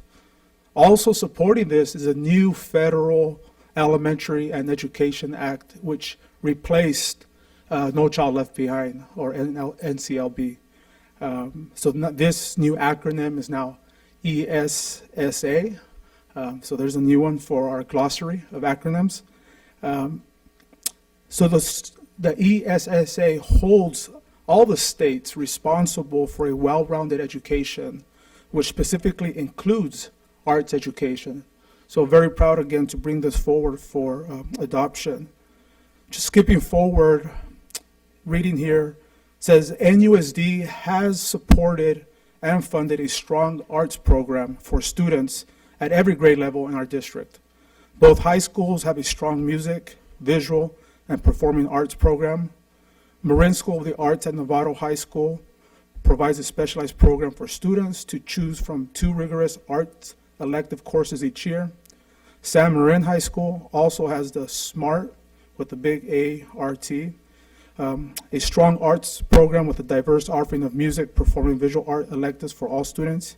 In addition, School Fuel, NUSD's Education Foundation, has been a strong supporter of the arts in our district. They have generally provided annual funding of the Arts Attack program of all elementary schools. This program is a standards-based art curriculum focused on sequential development of artistic techniques. Much of the student artwork created using the program is presented at the annual School Fuel Art Smart Showcase, which provides a venue for exhibiting the artwork of all NUSD students. School Fuel has also supports the elementary music program by providing funding for 1 full-time elementary music teacher. This year, the foundation has also made a commitment to help fund the purchase of instruments used in 5th grade band program. So with this, as you can see, rich culture of arts, very diverse offering, and tonight, we would like for the board to approve this resolution. So I'll bring it to the board. Let's see if we get a first and. Resolution? Okay, and we'll have a second from Trustee Aguila, and with the first and the second, is there any comment or about the resolution?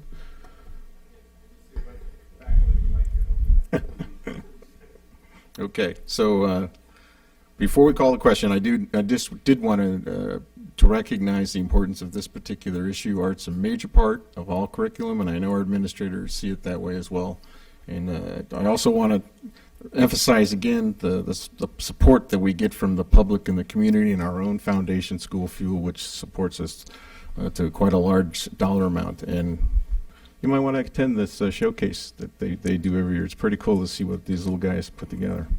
Okay, so with that said, all those in favor of passing the art resolution, we have 6 and 4, and Trustee Mack, you are voting affirmative. Trustee Mack. I'm going to go with 6 affirmative and 7 affirmative. All right, I heard the vote. Okay, so that is 7-4, and thank you very much for presenting the resolution tonight. Thank you. Okay. All right, so we will move on to our next items, and these are the approval and presentations of the single site plans for student achievement.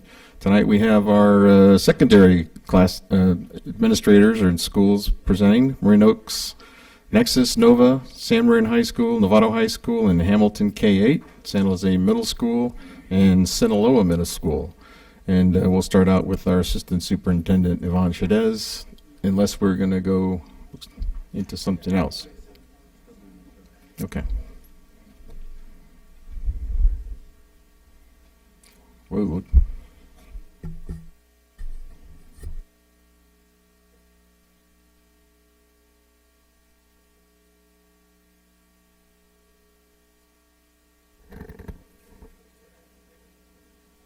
Okay, well, good evening. We're going to try to fix this Chromebook here. It's not working. We might have to use my cell phone.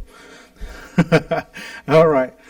So good evening. Actually, this is an awesome time right now for our secondary schools, and we do have Hamilton, who's K-8. They have the middle school program to present tonight. At our last board meeting, we had our elementary school present, so you'll see the alignment today based on our single plans for student achievement. Tonight, we're looking for approval for the 2016-2017 single plans for Marin Oaks High School, Nexus, Nova, San Marin High School, Novato High School, Hamilton K-8, San Jose Middle School, and Sinaloa Middle School. The superintendent staff recommend approval of these plans for our sites. So tonight, we're going to have our sites present. The way we're going to do this is we're going to have Hamilton come up first. So Steve will present first. After Hamilton, we're going to go with Kessa over Marin Oaks, and then we'll go to Marin High School with Adam presenting, and then we'll go to Novato High, and then we'll go to San Jose, and then we'll go to Sinaloa to wrap it up. So again, what we're going to do is I'm going to have Steve come up here. I'm going to log in here into Google Docs. So Steve, come on up, and we do have a clicker for you all. So, okay. All right, thank you. Thank you. Hello, everybody. It's been a while. I'm the opening act. The headliners will be up in about 5 minutes. Do not start my timer yet. Steve Hosport, principal at Hamilton School. Pleasure to be here. Tonight I'm going to talk about some results and some highlights and some next steps at Hamilton School. I'm focusing my personal goals on building capacity at Hamilton School. And I'm also really excited about presenting student voice. So a combination of that, Stephanie Parnell, the assistant principal at Hamilton, staff and parents and students put together a video presentation for most of my presentation tonight. So here we go. Please work, please work. Okay. Welcome to Hamilton School. We're your 8th grade ambassador. Come on, let's show you around.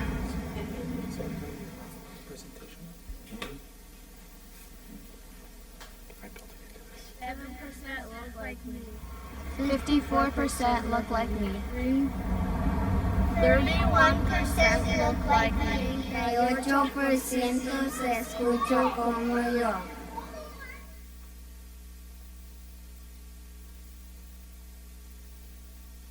Across the district, 72% of Caucasian non-socioeconomically disadvantaged 3rd through 5th graders met or exceeded the ELA standards.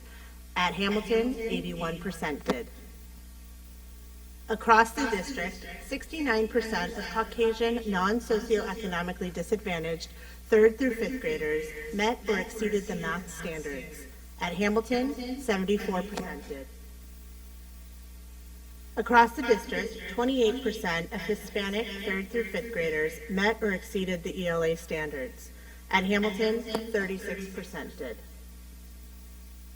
Across the district, 24% of Hispanic 3rd through 5th graders met or exceeded the math standards.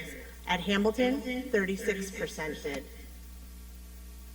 Across the district and at Hamilton, 24% of Hispanic 6th through 8th graders met or exceeded the math standards. Across the district, 35% of Hispanic 6th through 8th graders met or exceeded the ELA standards. At Hamilton, 53% did. Across the district, 8% of English language learners in 3rd through 5th grade met or exceeded the ELA standards. At Hamilton, 14% did. Across the district, 10% of English language learners in 3rd through 5th grade met or exceeded the math standards. At Hamilton, 17% did.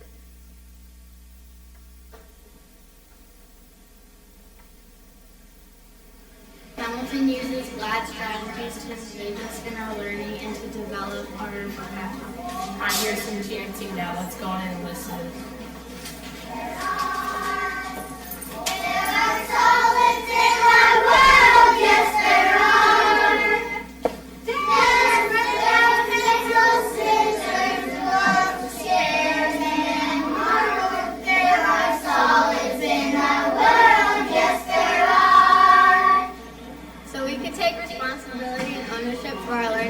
Goals for ourselves.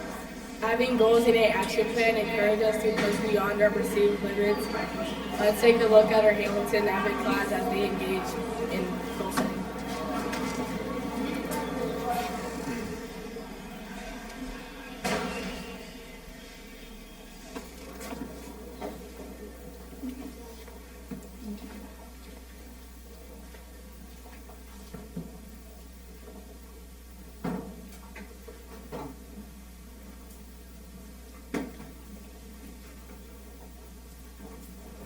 When we look at NUSD's graduate profile, we know that collaboration is something that future employers are looking for. Let's look at a first grade class as they learn how to collaborate.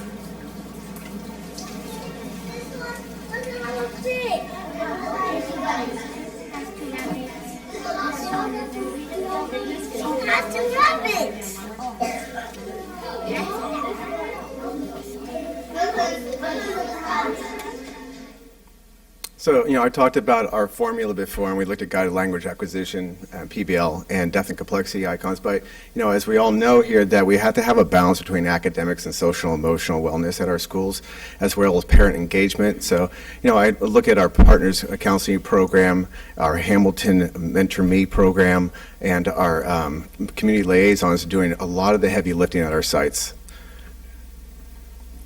Now I'm going to sing for a second while it moves off to the next one.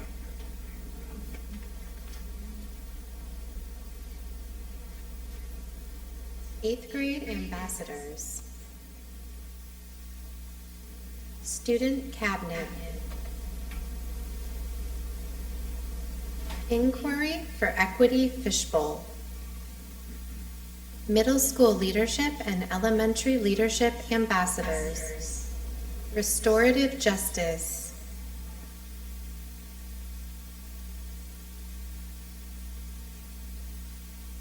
So you look at some of the highlights we have going outside of the classroom. At the end of the day, we have our Mentor Me Hamilton program. Right now we have nearly 90 mentors meeting with 90 students. We expanded that program to include homework support as well as a robust sports program that we teach skill. In addition to that, we have a Club Avid, and it's an after-school enrichment program serving 90 students taught by 3 Hamilton teachers. We focus on Avid strategies, learning them and using them. In PBL units, we'll have 3 strategies in this year. If you look at that 24%, that's something we want to increase at Hamilton School with our English language learners and mathematics. And we're right now we're doing our 2nd year at Kevin Clark, which has been very impactful. We're introducing Kevin Clark to 5th grade this year, and we're also taking the 5 principles of Kevin Clark program and going to K-8. And it's a language-rich program. I highly recommend it being with schools that are having English language learners. And then in addition to moving those kids in mathematics, we're to integrate PBL units into math curriculum, and in addition, develop communication skills within mathematics. And so there's some of the ways that we're going to make some changes in that category. That's my presentation. Any questions? Okay. Trustee Scott. Hi, Steve. You do such a great job over there, and thank you for all your hard work along with your team. I'm curious, you mentioned something about homework support. What does that look like? 90 of our mentees, and our mentees are often their kids that fall between the cracks and need extra support. One of the things we want to do for these kids is to prepare them for high school, is to give them skills in which to do their homework, dedicated times after school. In addition to that, we want to give them skills in sports to make sure that when they do move off to high school, that they can be competitive to get onto a team. Okay, great. Thank you. Trustee Butler. The last board meeting, we had all the elementary schools here, and I consider you part of that as well in some way. But I had brought up, and I don't see, because you just have the funding source code, not if it's MCF, Marine Community Foundation, or if it's something else, a grant. But I had mentioned with those schools that are getting MCF or the Peter Haas Foundation grant, that, we really need to look ahead much further, much sooner. And I'm saying this to you because you're also receiving funding. Then waiting till April or March to receive a report about that.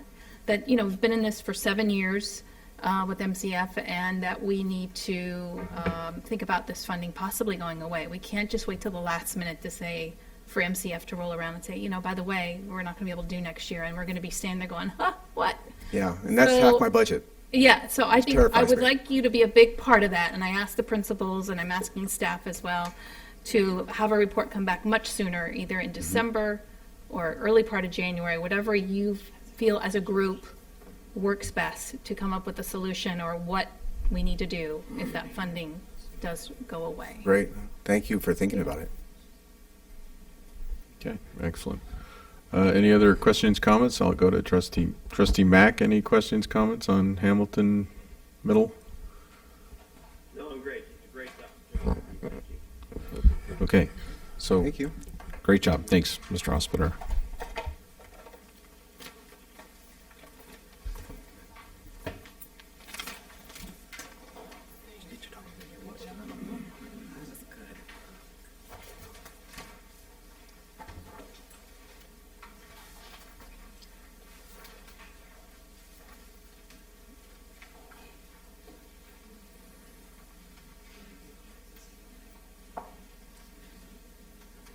What's this?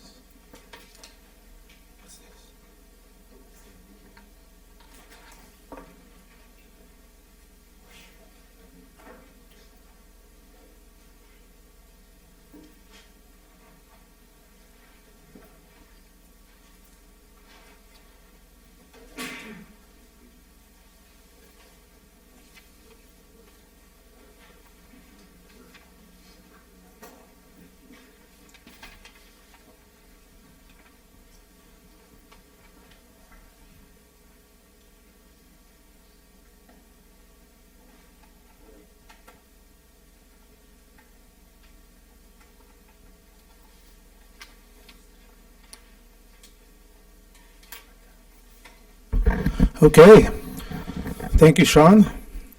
So moving on to our next school site. So we're gonna use this as our landing page, the one-stop shop that has our sites site plans, and then also the presentations. These will also be posted on all of our schools' websites so that the parents, the community, at any time throughout the year can visit and review the site plans or even the PowerPoints.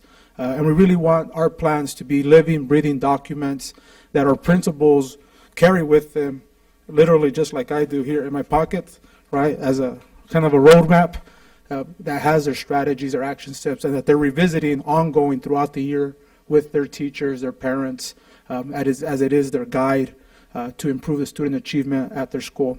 So our next presentation is Kessa from Marin Oaks.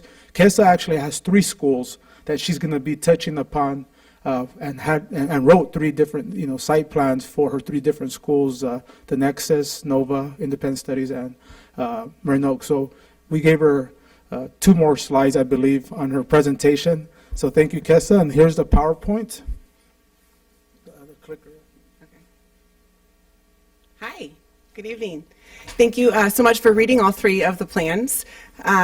This is going to be a tough act to follow. That was an amazing single plan presentation. So I just have to say, as a parent of a 4th grader at Hamilton, it is so great to see that they do such good work there.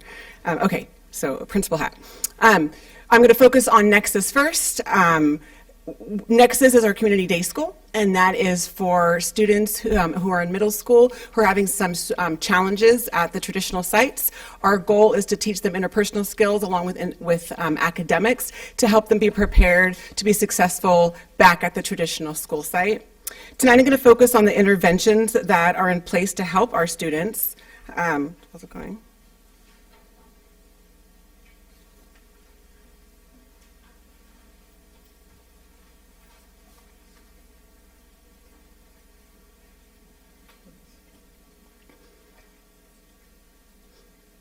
You can take it out and just do the arrow. Stop timing. Don't pause.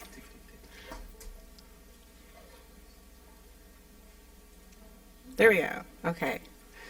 So we have the students take MAP testing assessments twice a year, and part of that is where they use the MAP. Thanks. They use the MAP results to help guide the instruction. Once the teacher identifies where the students are struggling the most, then they give them the intervention. So we have Ascend, which is a math program to help build in that foundation and build in and work on any of the holes. We have the vocabulary, writing, language, and math skills daily interventions, and then this has been very successful because all of our students that MAP tested last year showed growth in all 3 of the subjects, so that was fantastic. I do believe that Nexus is incredibly important. Our goal is to keep our students here within our district, and we have done that. Last year, no students were sent to counties, so that's great success. A lot of that is because of we have a tremendous, just an amazing teacher, really, so that plays a big part. I'm going to go ahead. Did you guys want to ask questions at the end, or did you want to ask questions in between each one? The end? Okay, great. Okay, so Nova. Nova is our independent study school for K-12, and students attend Nova for a variety of reasons. Some of them have ailments and illnesses, or some have anxiety. Some are wanting to work on their passions and their talents. The beauty of Nova is we are able to serve all of them. As you can see, 42% of Nova seniors met the A through G requirement. 71% of our juniors met or exceeded the standard on the SBAC ELA assessment, and 30% of our juniors met or exceeded the standard on the SBAC MAP assessment. Looking deeper into the math data, you can see that there's still a lot of work that needs to be done. Math continues to be a struggle. It just does. Only 34.4% of our students in Algebra 1 earned a C- or above. 41% in Algebra 2 earned a C- or above. And 34.4% completed the Algebra 2 by their senior year. Some of the key strategies that we've put into place to help increase our scores all the way around are piloting a brand new program called Edgenuity. It's very similar to Apex, it's online. What it's allowing us to do is offer classes that we have not been able to offer before. World language, chemistry, pre-cal. These are classes that are going to help our kids meet the A through G requirements. So this is huge. We're very excited about this. For the students who are struggling in math, we offer Ascend just like we do at Nexus. Students who need support in English are assigned to attend a writing workshop in the spring. Hey, Marin Oaks. There's always a lot of exciting things happening at Marin Oaks. The first slide shows the demographic breakdown of our enrollment by ethnicity, along with our graduation rate. If you look at the graph, it indicates that 98% of our population of students that were classified as seniors graduated 98%. Okay, it's a little bit confusing because we also have seniors that come to us but are credit deficient. So while they are 12th graders in their 4th year in high school, they're coming to us with 10th grade credits. And so 87% of those students who came to us graduated on time. So I will say that we keep our students for a 5th year as long as they are making gains, they're participating, they're attending school. We keep them for a 5th year to make sure that they do graduate. We have Marin Oaks students also take the MAP test. Let me see, here we go. Test results are reported as RIT scores. So RIT scores are equal interval measures of achievement that can be accurately compared test to test or year to year.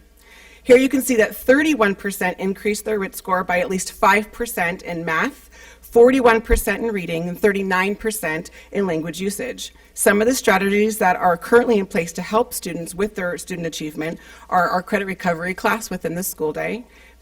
We also use MAP results to help guide instruction. We're providing a variety of interventions, such as Wordly Wise Online. That's brand new this year, and that's a great program because it's able to we can have 15 kids or 20 kids in one classroom at all different levels, and it's going to meet them where they're at and take them where they need to go. So that's a great one.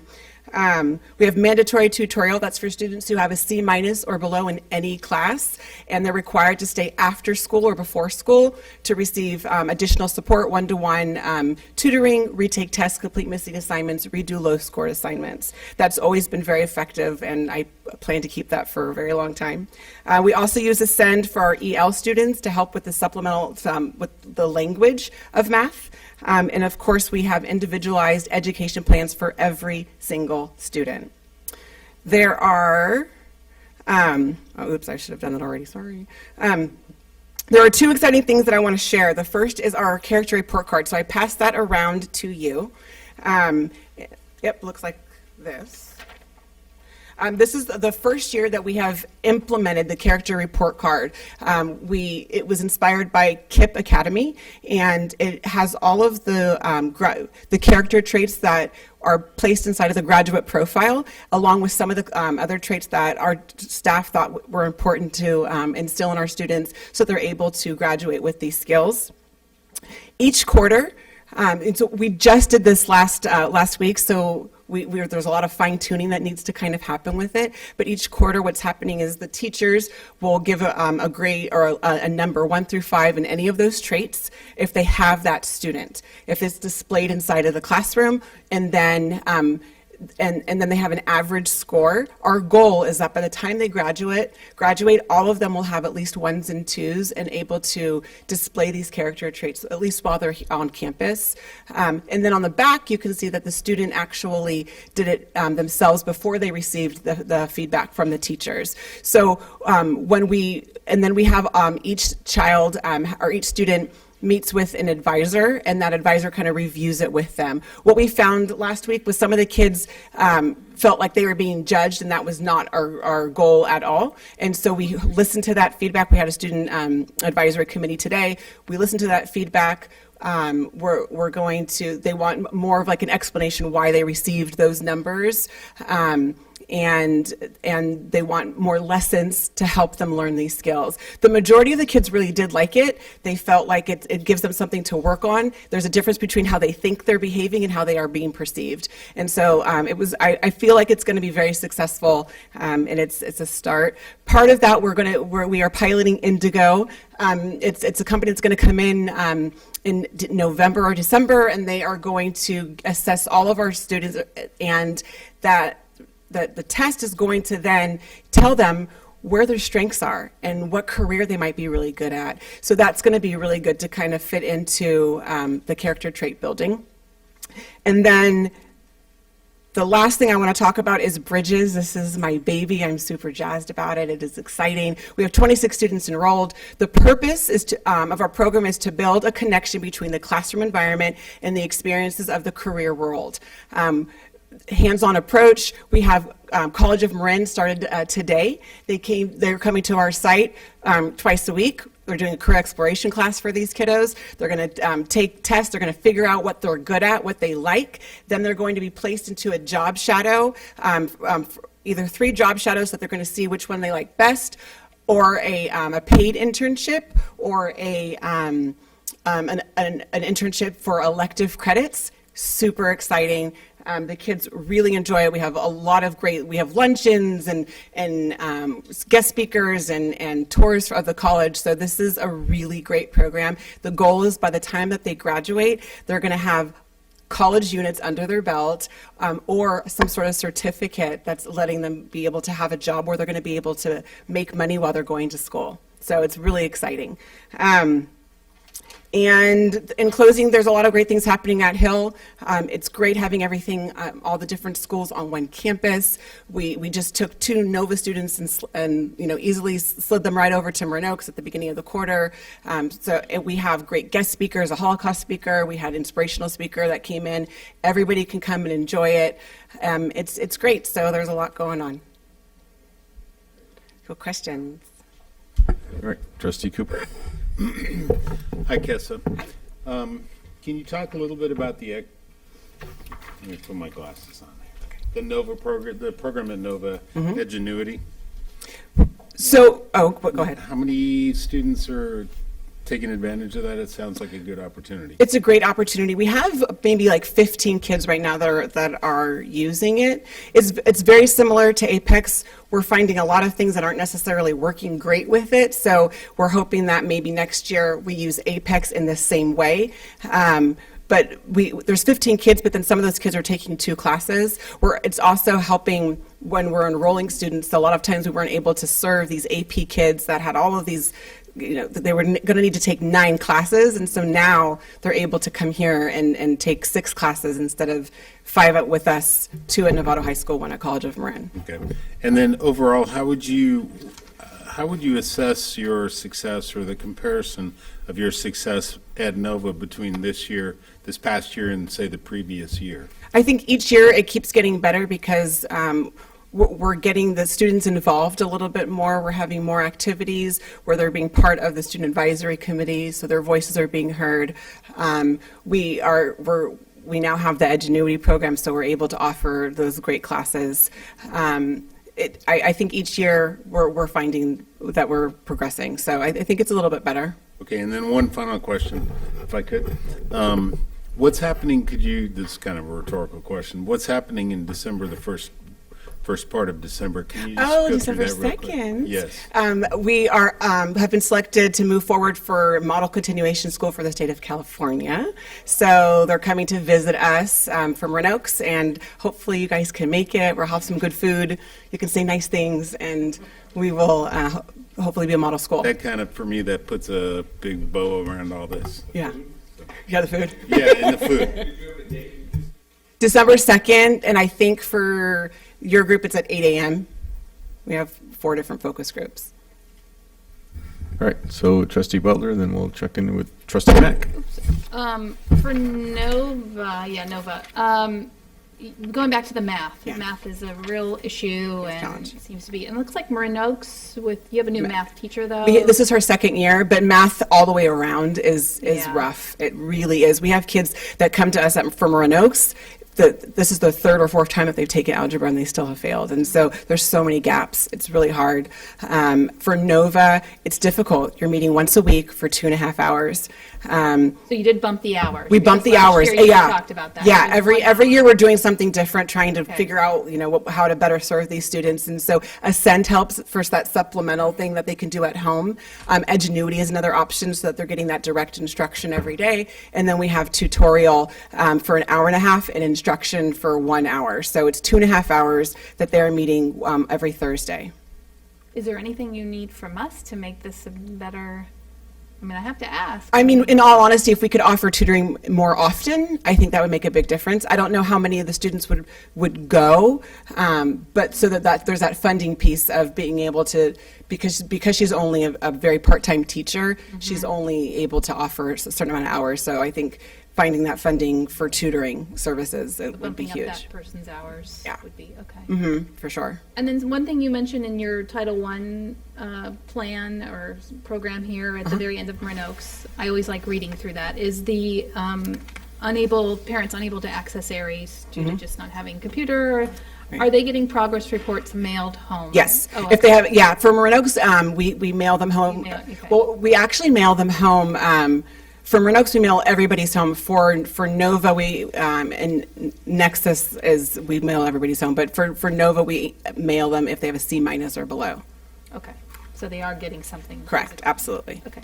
Thank you. Okay, Trustee Aguila, and then we'll check in with Trustee Mack. Yeah, I'm so excited about Bridges. And I'm wondering also what we can do to help with this new program. That's one question. I think just showing support if you're available to come in and see what's going on and letting the students be proud and be able to show you what they're doing, I think would be great. Yeah. One of the things that I think will help with the expulsions and suspensions, although you're doing pretty well with that, I know that this year there was just a little bit of an increase Right. on the suspensions, but I believe that when this happens, the students will be so much happier. They'll have much more choices, and I think that will hopefully take care of some of this. Yeah, with the suspension, so the number of students that actually were suspended was about the same, but there was like one repeat offender, and so then it spiked. But we at the student advisory committee this morning, the kids, one of the recommendations was everybody needs to be part of Bridges because it's helping them it's a lot like Get Focused, Stay Focused. It really is. So I think that's so great that now that's coming in. So, yeah. Okay, Trustee Mack, any comment? Question? Well, just one question, because Tom kind of asked my questions. But the timing of the award presentation, or I'm sorry, on December 1, when is that? It's Friday, December 2nd at 8 a.m. at Hill. Okay, Friday at 8. Got it. Thank you. Good job. Thank you. Okay, so just quickly, I really like this report card here, and I'm wondering if the bargaining unit that I work with at my day job would let us use something like this. and we laugh, but it's I just wonder sometimes about the youth of our country and these behavioral issues and these kinds of things. So it's important that you do it, and I hope you have more success. I'm glad you're getting the student voice aspect of it, but. What struck me here, though, is how you can have the same student have a 1 from one person and a 4 from another, and I think that's integral in the sense that why is that, and what are the conditions for the student to learn? That how can that come about? And that's a really good point, because we have like a credit recovery class where they have to work independently and quietly, and then we have social studies or world history where they really need to be participating, collaborating, and so it might be a student who works really well independently, but when you put them in that group setting, they're not asking questions, they're not participating, and that might be where the 4 comes from. Excuse me. All right. Well, we're also going to change to the 5 will be the best and the 1 will be not the best, but yeah. Okay. All right. Excellent. Thank you very much for that. Okay. Let's move on to. I believe, Vaughn, you're keeping order here. Okay, moving on, yes, we're going to go over across town to San Marin High School.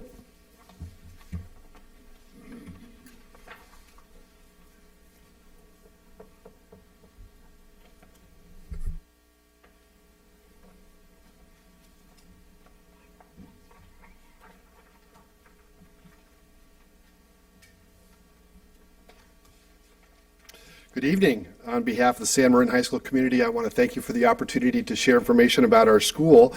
My presentation deals with and is laid out in terms of the district goals and how we are reaching those. And so I'm going to start off with the equity goals. We have identified that 48% of our students are meeting the A to G requirements. And you can see through the documentation that's in the single plan as well as the slide, Latino students, socioeconomically disadvantaged students, those are all areas that we continue to work on. One of the things that has been a challenge until recently is that we've had difficulty in kind of monitoring those A to G requirements. And recently we received access to Schoolzilla, which allows us to be able to access individual students and how they're reaching those A to G requirements. So that we're excited about that because part of that challenge is monitoring them. As we look at the ELA and the math results for CASP, last year we had 63% of our students meet or exceed the ELA, and this year it's at 68, so we have a goal of increasing that to 73%. And in math, we were at 33 last year and that either met or exceeded the math percentage, and we increased 9% from 33 to 42. In terms of staff success goals, one of the things that we've been working hard at this year is implementing project-based learning. We've been doing that over the last 5 years, but with the increased professional development opportunities that we've had, we're also including that in terms of our staff in implementing project-based learning. And then in terms of professional learning, we have a number of different opportunities for our staff. As you can see, the trend for all of our schools in the area of math really wanting to improve student performance in that, and so we have professional development. One of the things that we've paid attention to this year in professional development is working with an organization called CALI. And in the area of math, what we've been focusing on is academic discourse, or getting students to talk about math so that there's some mathematical reasoning behind that. And then also looking at, in addition to academic discourse, math talks, and then growth mindset, really working at trying to get students and teachers in a growth mindset for improving student achievement. In the area of support goals, one of the driving documents that we've been working with this year, is our graduate profile. That has been implemented primarily through project-based learning, but also in other classes as well. As you may know, that we're working with the collaboration rubric this year, and so we have right now we have about 10 teachers who are using that collaboration rubric to identify and figure out how are groups collaborating. And so we'll be continuing to do that. Also with the graduate profile, we'll be looking at the critical thinking and communication rubrics this spring as well. Again, area which we're working on is trying to increase the number of students who perform in terms of math, and you can see in your document in the actual plan, the single plan for student achievement, and again on the slide, trying to do our best at increasing the number of students who are performing in math. And I would say that, like other schools, that challenge for us, and this has an impact on the A to G requirements, is the fact that we have students, particularly juniors and seniors, who are really struggling with Algebra 2. So while we've focused for quite a while on Algebra 1, we're seeing, based on our A to G requirements, that we really need to be focusing on geometry and Algebra 2 as well. And so we've got some systems in place, some tutoring in place to support that. In the area of community engagement goals, I would say one of the areas that we've started but we're not fully developed at this year is student voice. Our approach to student voice is to identify groups of students that are general in nature but also specific in terms of certain areas. So for instance, we have a restorative justice student voice group. We have an equity student voice group. We have a STEM student voice group. We have a math student voice group. And the intent is to gather information from a variety of students. And all told, with all the different groups that we have either started or plan to start, we'll have about 150 students that are part of those student voice groups. In terms of bringing three things that I think are the most challenging and most important things for our work this year, the first is equity. Our school has spent the last 3 or 4 years dealing deeper and deeper into equity. We participated in the National Equity Project 3 years ago. This year, because of some of the depth that we're going into, we're working with the National Equity Project along with Hamilton as innovation schools. For the last 2 years, we've offered Sonoma State University courses for our teachers in the area of equity, taught by one of our assistant principals. And during that time, the teachers that are part of that are working on action research with their students in their classes with the intent of trying to understand how to best serve those students. One of the things that we've done this year to also help with understanding our students is that we've had student highlight videos at our staff meetings. And so every staff meeting begins with a video, about an 8-minute video of one of our students telling their story. And it's been fascinating to hear the stories of our students. Again, ongoing review of student progress we believe is an equity challenge, and then student support and interventions for our students. The second area that I have is that we're working on project-based learning, again, bringing all of those 6 C's to life. We've had a number of our teachers, like many of the other schools, attend professional development through the Buck Institute of Education. We're spending our Wednesday collaboration time, the Wednesday afternoons, highlighting a different element of project-based learning each month, actually every 2 weeks. And we're using that time to be able to further develop project-based learning. One of the activities that we have planned this year, a little different than what we've had in the past, is that rather than having a traditional open house, we're going to have a project exhibition night. And so we've been using some of our collaborative time, getting everybody up to speed, particularly for those who haven't been to training, getting them up to speed in terms of being able to present a project or have their students present a project in April. The other area that we're working on this year is school vision, and again, the 6 C's are involved with that. 2 years ago, we went through a process of redefining our school vision at San Marin, and rather than go deeper into that last year, we wanted to make sure that it was aligned to the 6 C's of the graduate profile. So our staff right now is in the process of going through that alignment, making sure that our vision for our school is connected to the 6 C's. Regardless of what, or in spite of what billboards you've seen, San Marin High School is an accredited institution. It's never lost its accreditation. And so, but one of the things that the group shared with us a few years ago was the idea that we need to be careful about what our school looks like. And what I mean by that is there was a perception that there are 2 schools. There's the AP school, and then there's the other school. And we've really taken that to heart, working hard at developing relationships with students, and that's where student voice comes in. That's where this equity piece comes in, really working hard at trying to personalize the education that our students are experiencing. And in order to do that, you need to know the kids. And so one of the things, obviously through the time that I've been here, we've been working on the STEM, different STEM programs as a small learning community. I'd like to share with you a little bit about a graphic flow chart of what we're looking at in the future. This is in planning stages right now, but I just wanted to share with you a little bit about our thinking. So you can take a look at this graphic. You'll see a green section, a yellow section, a blue section. What we want is all 9th graders to be connected to a community. And that community would be either the green or the yellow or the blue. And as we're looking at right now is that community is a 9th grade, a student would be enrolled in a biology class, an English class, and health and get focused, stay focused for 3 periods out of the day. And they would have those same students all through that time, getting to know those students, getting to know the teachers that are part of that. Then during that 9th grade year, when they're in Get Focused, Stay Focused, they would be introduced to the other types of pathways or academies that we have.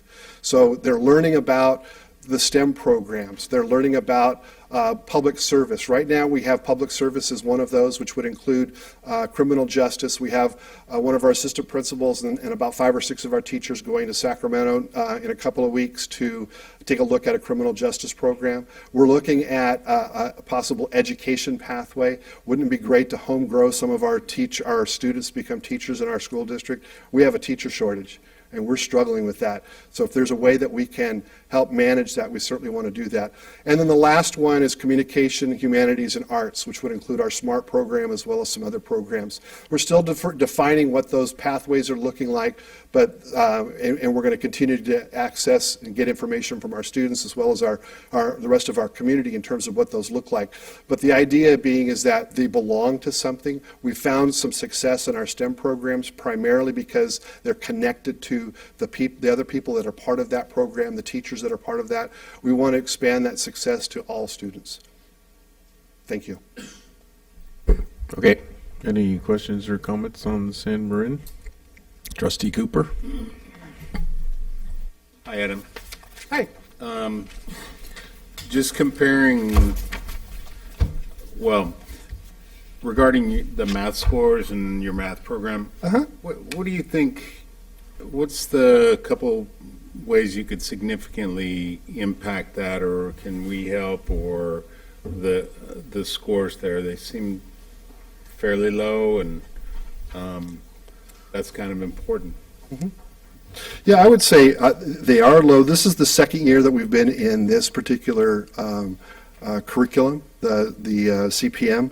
We were able to make a change, 9 points from last year, and I'm hoping that we would be able to continue doing that. I think the ongoing professional development that we have for our students, I would say also the area of, as I mentioned earlier, growth mindset, knowing that kids can do the work. I think what we see often is that students get to the point where they get frustrated about something. They can't do, they get to a point where they're trying to solve a problem, and rather than having that stick-to-itiveness, that perseverance, that grit, they just shut down. And so looking for ways, and that's why we're focusing so much on community, looking for ways in which we can assist students with that. So I would say, a professional development, and I think we've done a lot in that area. Our math teachers are really participating in a variety of different ways. I think it's also, looking at what the individual needs. So we're talking about personalization, looking at the individual needs. Our counselors are talking to all of the students that are getting D's and F's. That's a grade thing, not necessarily a test score thing. And I think this year what we're doing as well is we're going to be doing the practice tests so that kids are more familiarized with the testing services that we offer. Okay.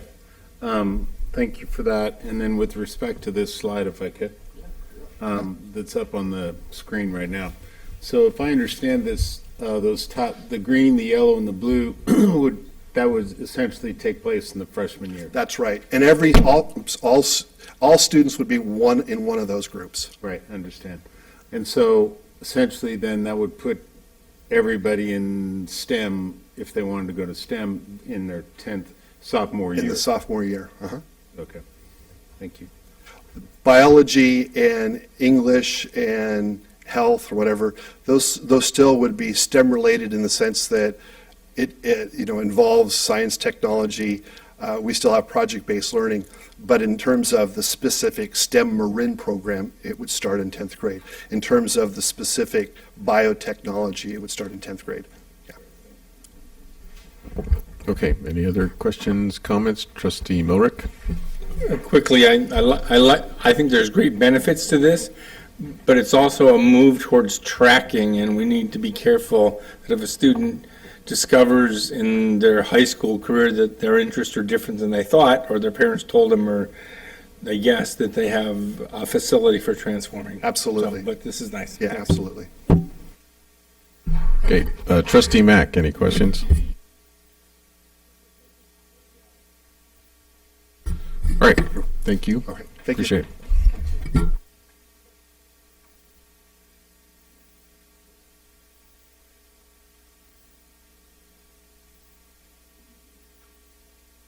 All right, our next principal to present will be Matt Baldwin, principal of Novato High School.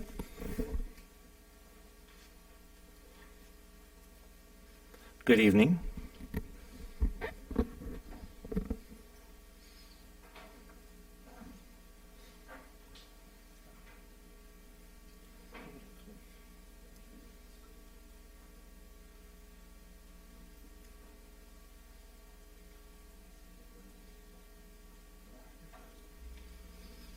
Can I just do a Greg Mack check to see if he's still there? Okay, good. I don't want you to miss this, Greg. So, good evening. I'm here to present on Novato High School and all the amazing things that are going on. I thought I would start off by starting off with our why, all of our kids, all of our students, in this beautiful picture. This is why we show up every day. This is why we do what we do. And every single consideration that we look at and we discuss as a staff, as a parent group, as a community, starts with all of those kids right there and all of the ones that are in class probably where they should be. So, looking at our demographics, it was an interesting process to go through the demographics. CalPADS and Aries and the way that they categorize people is very interesting and how they group them, but we did the best we could. And so those are our demographics. One thing I think that is interesting is the ELL on the bottom is a little bit misleading only because that fluctuates throughout the year. Some kids are reclassified. We have newcomers coming in, so it's going up and down. So it could fluctuate from 7 to anywhere from 12 to 13%, depending on what time of the year it is. Our free and reduced lunch that's also, I'm hoping that that's exactly accurate. Obviously, we have a lot more reduced than free, but that's a large number, and that's something that we're always trying to make sure that we're monitoring and taking care of. And then the rest of the demographics, I don't think are any shock to anybody, but I wanted to make sure that everybody could see what it looks like right now. On to kind of what is in our single plan for student achievement. Looking at some of the academic goals that we're going to be looking at, they're outlined by category. We did quite well on the English language scores on the CASP. As you can see, I coupled it on the CDE website with, I think days of comparing us to Petaluma and Santa Fe are over. We need to be compared to everybody in the Bay Area. And one beautiful thing about this is that we're looking at being compared to all the public high schools in Marin County. Those are all the Marin high schools, and we did quite well in comparison. Not only that, but we were the highest scoring ELA, our junior class was the highest scoring ELA in the whole county. And I think we were second in the Bay Area to Camp Lindo and Aramani. So it's pretty amazing. And looking at historical data of the CST, we were at, in 2010, 11, 12, and 13, we were at 60, 61, 62, and 61% on a test that was considerably easier than the one that we're doing now. So I give a lot of credit to our staff for school-wide literacy and for everybody kind of jumping in and saying, we're going to take this on and we're going to do a great job with it. And they have done a wonderful job with it. So hats off to them. If you look in comparison to the state average, obviously, we're blowing the state out of the water. If you look at math, we were number 3 in the county in math in our CASP scores. When you look at 53%, doesn't look great. When you look at it in comparison to the rest of the Marin County public high schools, we were in 3rd behind Redwood and Drake. And then we're well above the state average. But 53% to me is unacceptable, and I think there's a lot of things we need to do. I've kind of tasked my math department, just had a conversation with them yesterday to say, we need to look at homework and why we assign homework. What are the purposes of homework? We need to look at how we grade, especially with CPM, and which I think is a great program, especially preparing our kids for the 6 Cs and for graduate profile, and also to be successful in life. And taking content and having to apply it. But the thing is, the CPM, the content spirals, therefore our assessment spiral, and we need to look at how we weight those spiraling assessments to be greater at the end of the year as opposed to the beginning of the year. Hope that makes sense. So we're always looking to improve our math scores. There's a lot of tough conversations we have to have. Jen, Nicole, and I continue to look at student report cards, and there's a lot of A, B, A, B, A, B, F, A, B, A, B, A, B, D, A, B, A, B, A, B, C, and all the common denominator is always math. And I'm getting a little tired of it, and I know our math department is too, so we're looking at constantly trying to continue that conversation and see what we can do to help bring those scores up. This is Jim's favorite thing, is trim tabs. We're always looking at our trim tabs. What are the small things and also the big things that can make the biggest difference? It took me quite a while to find that nice hornet to say ta-da. But I also had the largest trim tab I've ever seen in my life, so that big ship was ready to go. But I tried to categorize it by our district goals. From an equity perspective, A through G is a big one for me. And I would love for our graduation requirements as a district to be aligned with the A through G. It'd make it a lot easier for us to work at the school, but I also think our counseling office has to be constantly creating those academic plans and constantly following up with that, as well as our teachers. There needs to be an entire team effort to come back and come back around to that. APEX, credit recovery, we're boosting the capacity for APEX and making sure the kids can get credit recovery and have those options. National Equity Project, we're going to bring them in, hopefully with Rachel and Hugh. We're going to do a student panel in front of our staff to discuss equity, and especially from the students' perspective on what they experience day in and day out, and why homework might not be the top priority for them. Community liaison, 10,000 degrees, and everything we do should be diversified by design.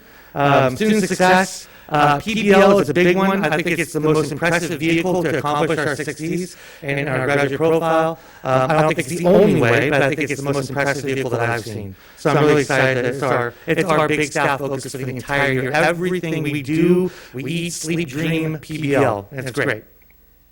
Like Yvonne said, there's so many acronyms, we're going to focus on one acronym. Adam brought up Cali. Cali is a big one. Obviously, Algebra 101, I know what everybody else in the state is doing, especially successful schools, but also just trying to do as much vertical articulation and collaboration with our secondary people as possible to see what we can do to make ourselves stronger.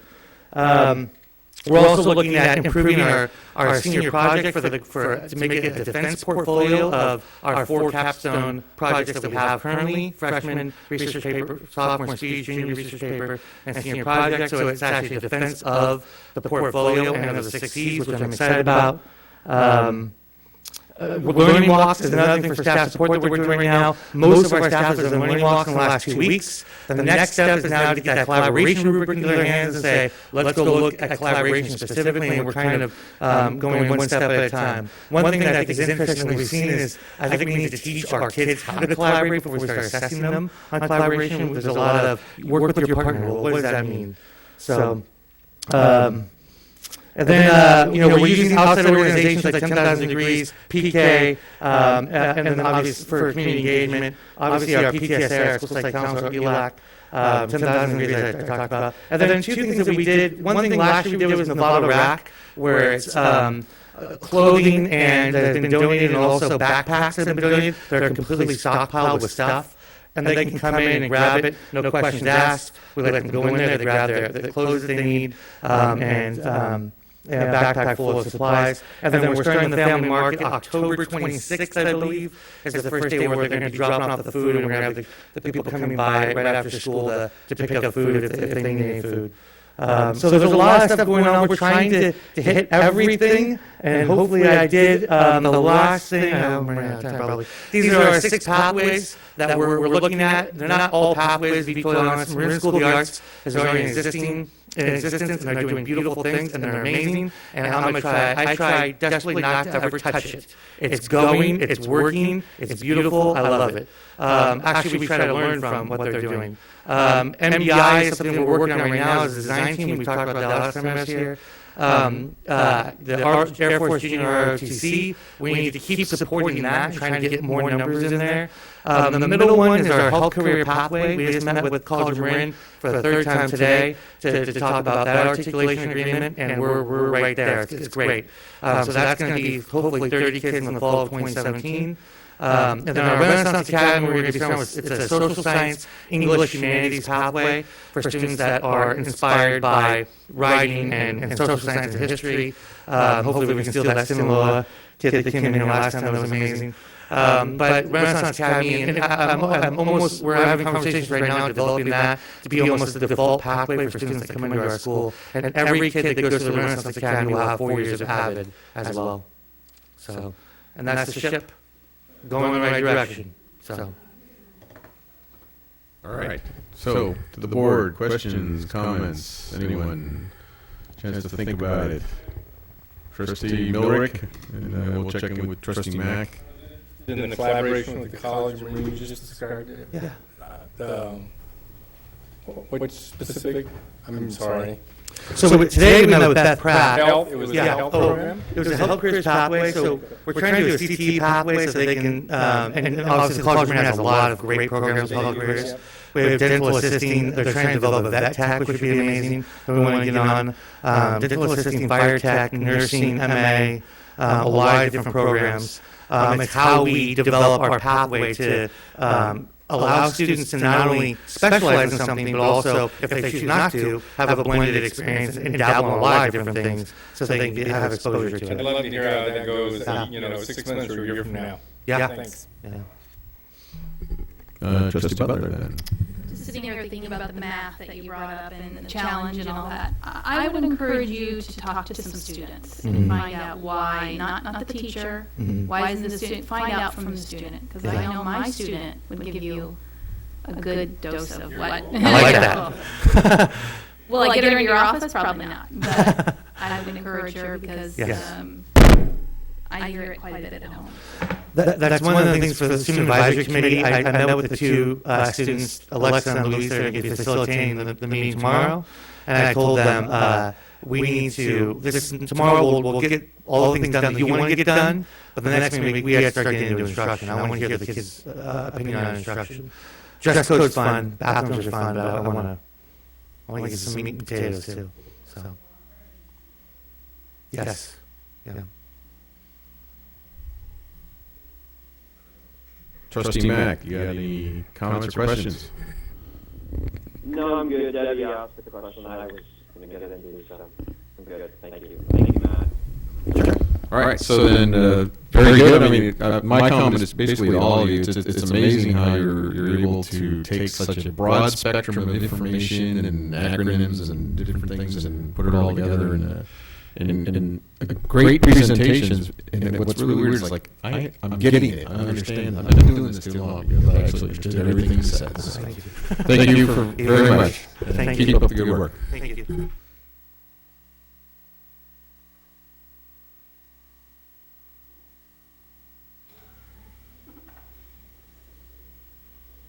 Okay, we're going to move on here with our middle school. So we're going to go with San Jose Middle School with Principal Justin Morin. Justin. Good evening, everybody. I want to thank you for staying up so late past Jim Larson's bedtime. Way past. Way past. Ready?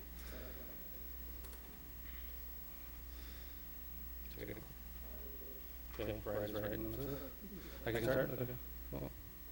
All right. Once again, thank you, everybody.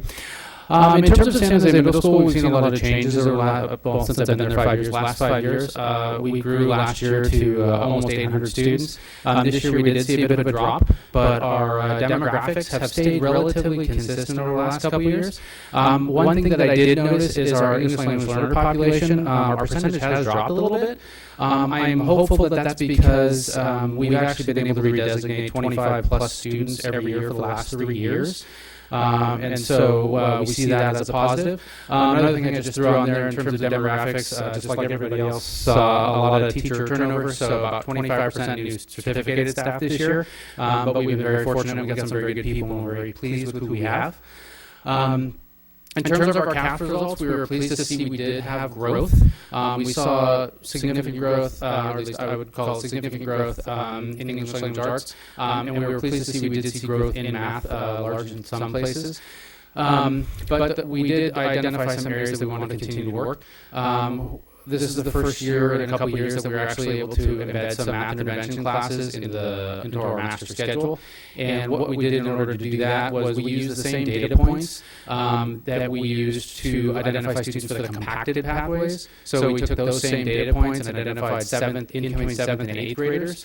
in order to provide additional support for those students. Additionally, for the MAP test that we just did in the fall, we used that data in order to identify some sixth graders, some incoming sixth graders for intervention. We're using the Ascend online program where it identifies where student gaps are, and then we can focus on getting them to that point. We also built our master schedule to allow them to exit when the time came, if they were able to catch up. From a professional development standpoint, for our math teachers, they'll be attending the California Mathematics Conference in Asilomar, and they'll be participating in some activities or workshops, discussions around equity and math reasoning, and that's actually tying in and complementing some of the work they're doing with coaches. For example, some of our teachers are doing math talks right now with support from the district secondary math coach. And then we have some teachers who are doing lesson studies and differentiation with the CPM math coach. Additionally, our 8th grade math team has decided that they're going to start looking at their assessment practices, and they're going to be assessing weekly, smaller chunks, and then before they get to a larger exam, and see if that helps support student learning. As Matt pointed out earlier, the curriculum does spiral. In English language arts, our writing and articulation is a big piece of the puzzle for us in terms of writing. That's that articulation for 6th, 7th, and 8th grade. This year, we're now analyzing our MAP and CAST data to identify areas of focus. And why this is important for us is it's not just English language arts. And I'm going to talk about it a little bit later in terms of our professional development and staff development time. But we do use that writing articulation in cross-content areas. And then another area that our English department has identified is just increased use of nonfiction. That's identifying prompts and using project-based learning to address it. It really allows a lot of opportunities to use research and as well as develop creativity and hit the various aspects of the graduate profile that we want to hit. Starting off with some key strategies. Our Wednesday collaboration and staff development time. One of my personal goals this year that I've worked with Jim on and that we'll be working with our staff on is mission and vision development. The mission and vision for the school was developed 8 years ago when the school was much different. And it's time for us to really look at it. And it's time for us to really address it so that we're meeting the needs of our students now. We also want it to be a fluid process so that we can continue to revise that as the years go on. Like I talked about our writing articulation, step up to writing. Like I said, we've incorporated that in our staff development, and that focus really extends to other content areas as well, so that we create that thread through cross-curriculum, and we use our English teachers to support our other teachers. We want to maintain that PBL thread, project-based learning, and I'll talk about that in a little bit. But we also want to make sure that we are tying into the professional development the district is offering. And then recently we did a staff survey to identify staff needs, and one of those areas was social emotional learning. So we'll be looking at ways to address that because, as Steve mentioned earlier tonight, that social emotional piece is becoming more and more important. Wow, I'm so off. All right. In terms of our English language learners, this is our first year with our Kevin Clark program. All our teachers who are teaching our English language learners have been trained, and they are just loving the coaching. Every time a coach comes, they can't wait till they come back. They're doing a great job implementing the strategies. We are making connections to grade level curriculum. So one of the things that administrators are supposed to do is we go in and we see what they're working on, and they need to be making content area connections across the curriculum so that the language that they're using in their English language learner, the EL classes, is language that they're using outside in their content area classes. And then what we're looking at is just implementing those strategies that we have in those classes in our regular program, because good teaching is good teaching. So making students speak in complete sentences and encouraging more student talk time is very important. Project-based learning is something that we've embraced. It's a primary method of instruction in science, even though we have 2.6 new science teachers this year. We've seen growth in its use in our English and history classes. For example, this will be the first year in a long time that our 8th graders will not take the 8th grade Constitution test. They will be doing the Constitution PBL. Additionally, PBL unit project slice we did over the summer on Angel Island and immigration. Our 8th grade team is also looking at that to incorporate with both history and English. Our 7th grade math team is working on a statistics PBL with the secondary math coach so that they can start incorporating some statistics PBLs, and it's supposed to be a more broader PBL format so that they can use that from pull from different content areas, statistics and information from that. And so we've got a lot of teachers who are trained, and we're continuing to work on that. In terms of community involvement and engagement, we really want to make improved use of our community liaison this year. We want to make sure that we're providing more than just a connection in the office. We want to make sure that we're providing resources for our families and identifying areas for where they can reach different agencies. We continue to work with PK. We've worked with them for years, and they've been wonderful for us, and our parents really love them. We've had started out with graduating about 20 people from their 9-week program. Last year we graduated over 40. And so we'll be working with them in the winter. We're still putting together our student advisory team, but I have some of the same questions that Matt is asking of our students, and I'm looking forward to their answers. And then continuing to provide our students therapeutic counseling support on campus. The Novato Youth Center partnership has been incredibly beneficial. This year we have them 4 days a week, and it's been awesome because both people came back who were not there the year before. One of the highlights that I wanted just to point out for you tonight, and this is the benefit of having an assistant principal who's a former Avid teacher. For years we've taught the planner, and we literally teach it this much this period, this much this period, this much this period. Well, this year we created a student survival skills day where each department took a survival skill that they, what we decided was important. Planner in one class, Cornell notes in another, connecting them to areas, teaching them what their GPA is and what it means and how to calculate it, because they need to know that going into high school. And that's led us on to weekly grade checks where one department is responsible each week, and they have classroom Chromebooks, and they are responsible to get their students into those grade checks, check their grade, get their GPA, and write down any missing assignments. And so that's something where we're hoping that organizational skills that students are taught in Avid, that we can actually incorporate throughout the school. I think that's it. Okay, gang. San Jose Middle School. What's that? Come up for air. I apologize, I know I went over my time. No.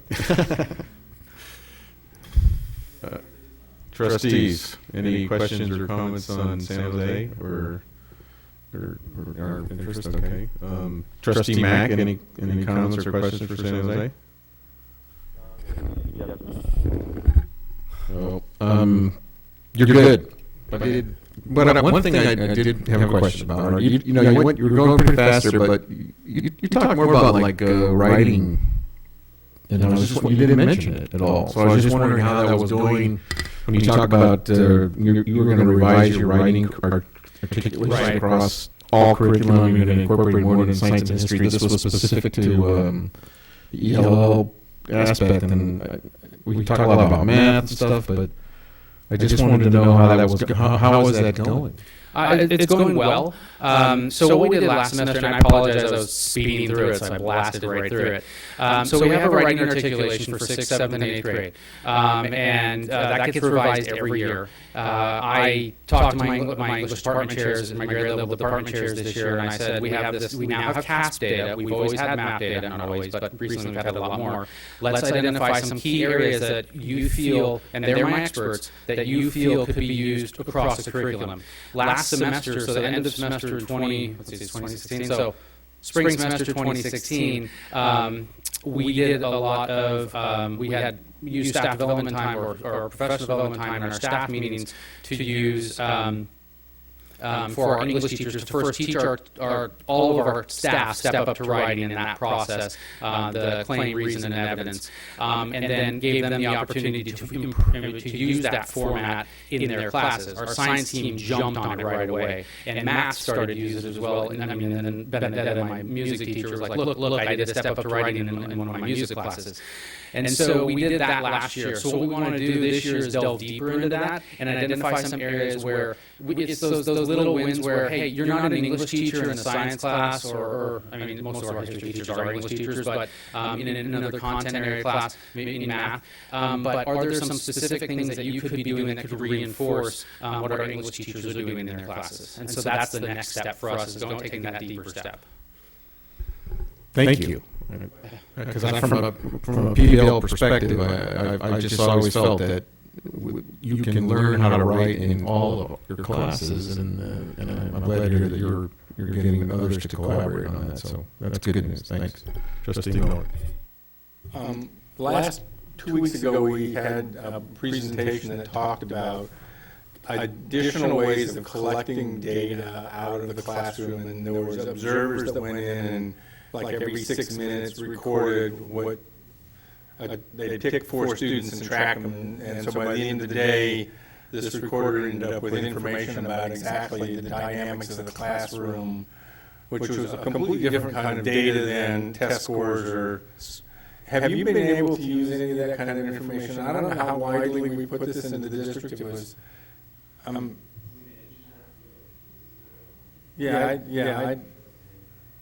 So is it available to all the campuses, or how? Well, I should let Yvonne to talk about this more. But so right now, that's really just only used in our MCF grant schools in terms of that process, because they're the ones that have the trained observers who come in and do that. So, and they know what they're supposed to be doing and how to use it. But I guess we could talk to them. I mean, obviously, there's people that are trained. We could get them to come into, I would probably first of all have them go to the other elementary schools that are there first. But I guess they could do it at middle school. We could check that out. What I heard is, you're learning something by actually, as you're seeing issues and you want to get focused on some of the content, or you're actually going in the classroom, and it sounds like this other tool or technique maybe is, I didn't know if you're already using it or if it's available, so. Yeah. No, I'm not familiar with it. The only connection I could make would be when our coaches from Kevin Clark, the CCT program, come, they identify particular areas like teacher-student talk time is supposed to be 50-50. They identify that, and other areas where they're supposed to be hitting certain benchmarks and certain requirements. So I can get some information if you could make that available so they know what I'm talking about, because I probably don't exactly. Thanks. Thank you. Okay, appreciate your time. Okay. Good job. Thank you. One more. 5-minute Lars. That's it.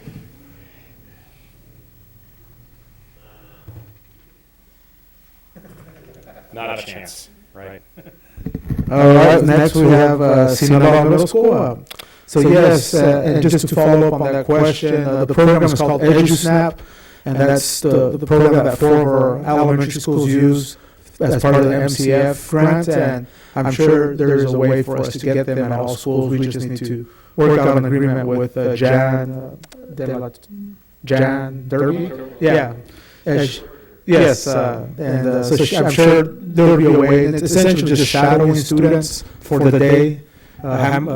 Steve does it over at Hamilton, so actually I like the idea. That's a great idea.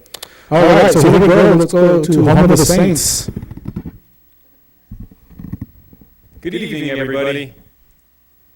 5-minute Larson, I'm committed.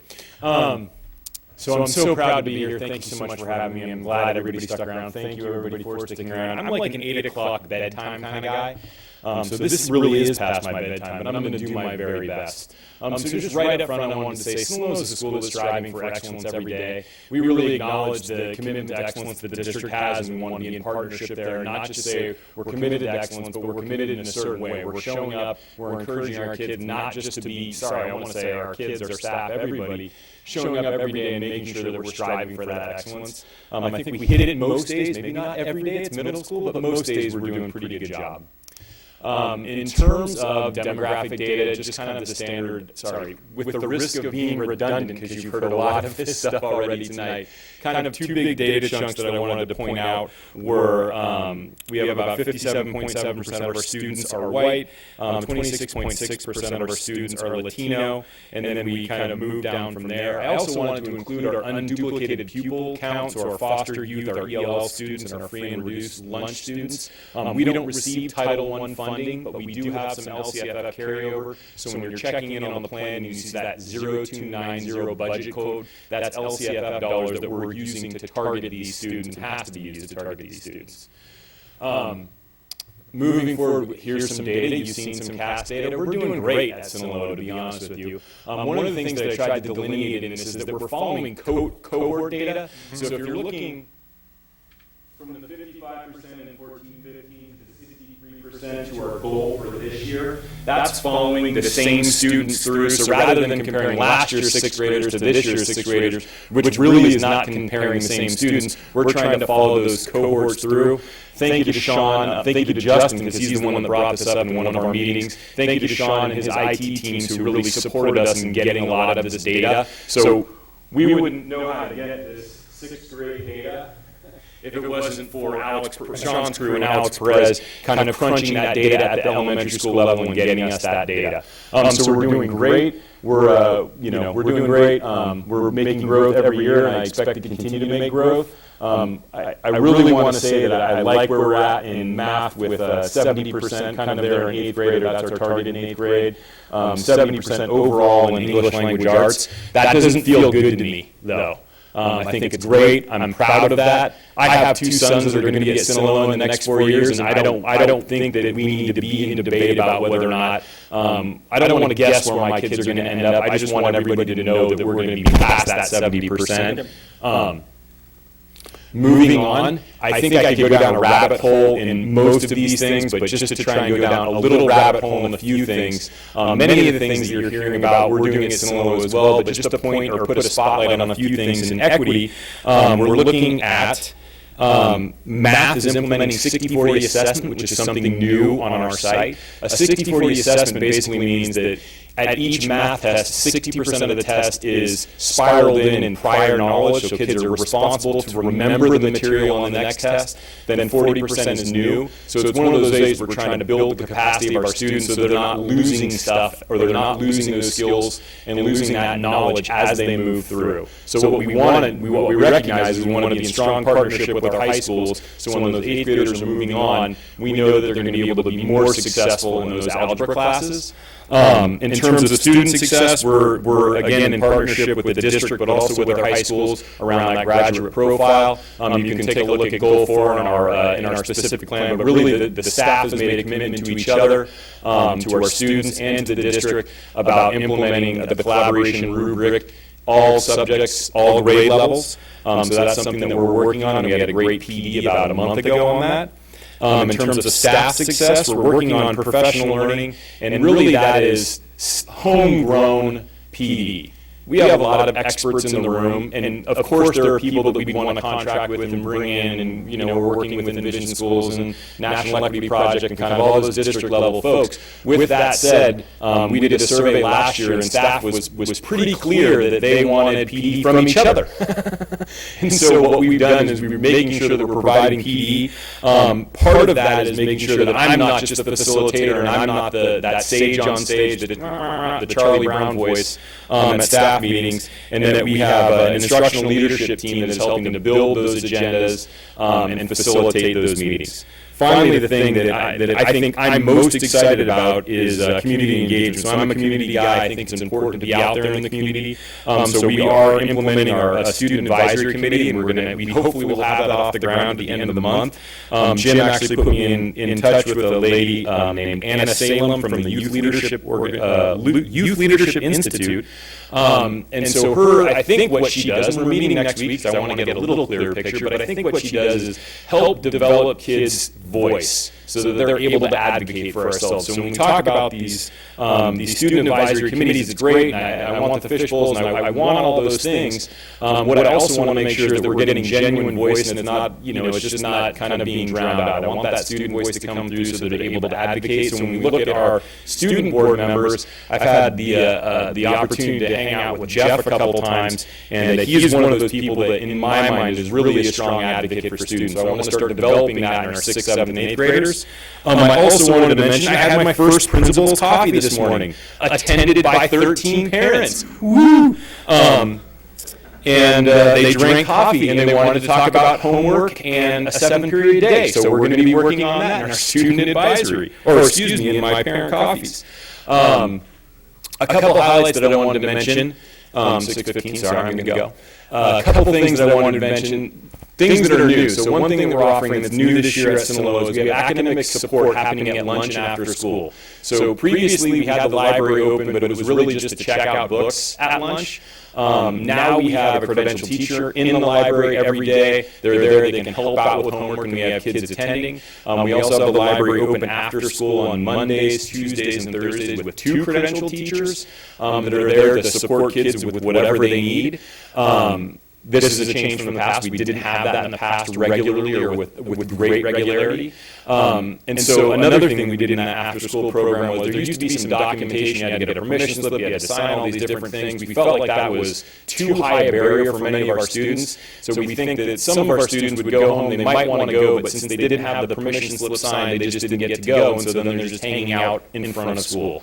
So we pulled that sign-up sheet out. Anybody who wants to go in after school can go in after school, and they're there to get support. The other thing that I wanted to highlight, and something that people may know about, it's been around at Sinaloa since about 2009 in a couple different incarnations, but we really started to work on our tutorial, which happens on Wednesdays. That's my little card that I put in my pocket, so don't forget the bell times. So tutorial is a half an hour on Wednesdays, and what we're really using it as is a mechanism for intervention where teachers can work with groups of students. So on Mondays and Tuesdays, all kids are accessing ARIES, all kids are checking their grades, all kids are stating a preference in their planner where they'd like to go, and then their homeroom teacher is checking in and saying, wait a second, I know you want to go to math, but you're getting an A in math, you're getting a C in history, so let's get you reallocated and relocated into that history class rather than math. So some intentionality in work around tutorial and making it really valuable and effective for students. Finally, just to kind of frame this all in a certain way, when I think about the district goals and priorities that we're in year 2 of working on, when I think about kind of our new format for the SPSA, when I think about building our instructional leadership team, when I think about making student voice and parent voice meaningful in school, what I think about, and I'm stealing this from my assistant principal, Mike, who was a nice guy, because he's a nice guy and came back tonight to hang out after his daughter's volleyball game. That was that too, right? It was like, you're here or else. No, he's a nice guy and he came back. But one of the things that he brought up that we're really sticking with at Sinaloa is the idea of taking off versus lifting off. So often in education, we're kind of up against the wall and there's those deadlines and we're a helicopter and we're just lifting off. And there's a lot of dust and there's kind of a lot of commotion and maybe we don't have a really clear plan. We're lifting off and we're just kind of jumping up. That's not the way we want to do things. We want to be in a lift-off mode. We want to be intentional about our plans and our work. And so when you think about a plane lifting off, it pulls away from the gate, it gets directions to go down the runway, it has a flight plan when it does take off. And so we want to be in that lifting off mode. We want to be in that symbiotic relationship with the district and with the board. We want to be working with our high school partners. We want to be in partnership with the other middle school. And we want to be taking off rather than lifting off. Sorry, too long. Okay, board. Questions for Sinaloa Middle School? Comments? Trustee Mack, you got any questions? We're going to you. He's good. Well, I will tell you what. I'll take that motion to approve these plans. Don't go anywhere. Do I have a second? I have a second. So, well, I have a second by Trustee Scott. So before I call that question, I just wanted to, you mentioned the Youth Leadership Institute, and I Googled them. I know this group. Oh, cool. And they teach kids that if you're going to speak up and speak out about something, you have to know what you're talking about.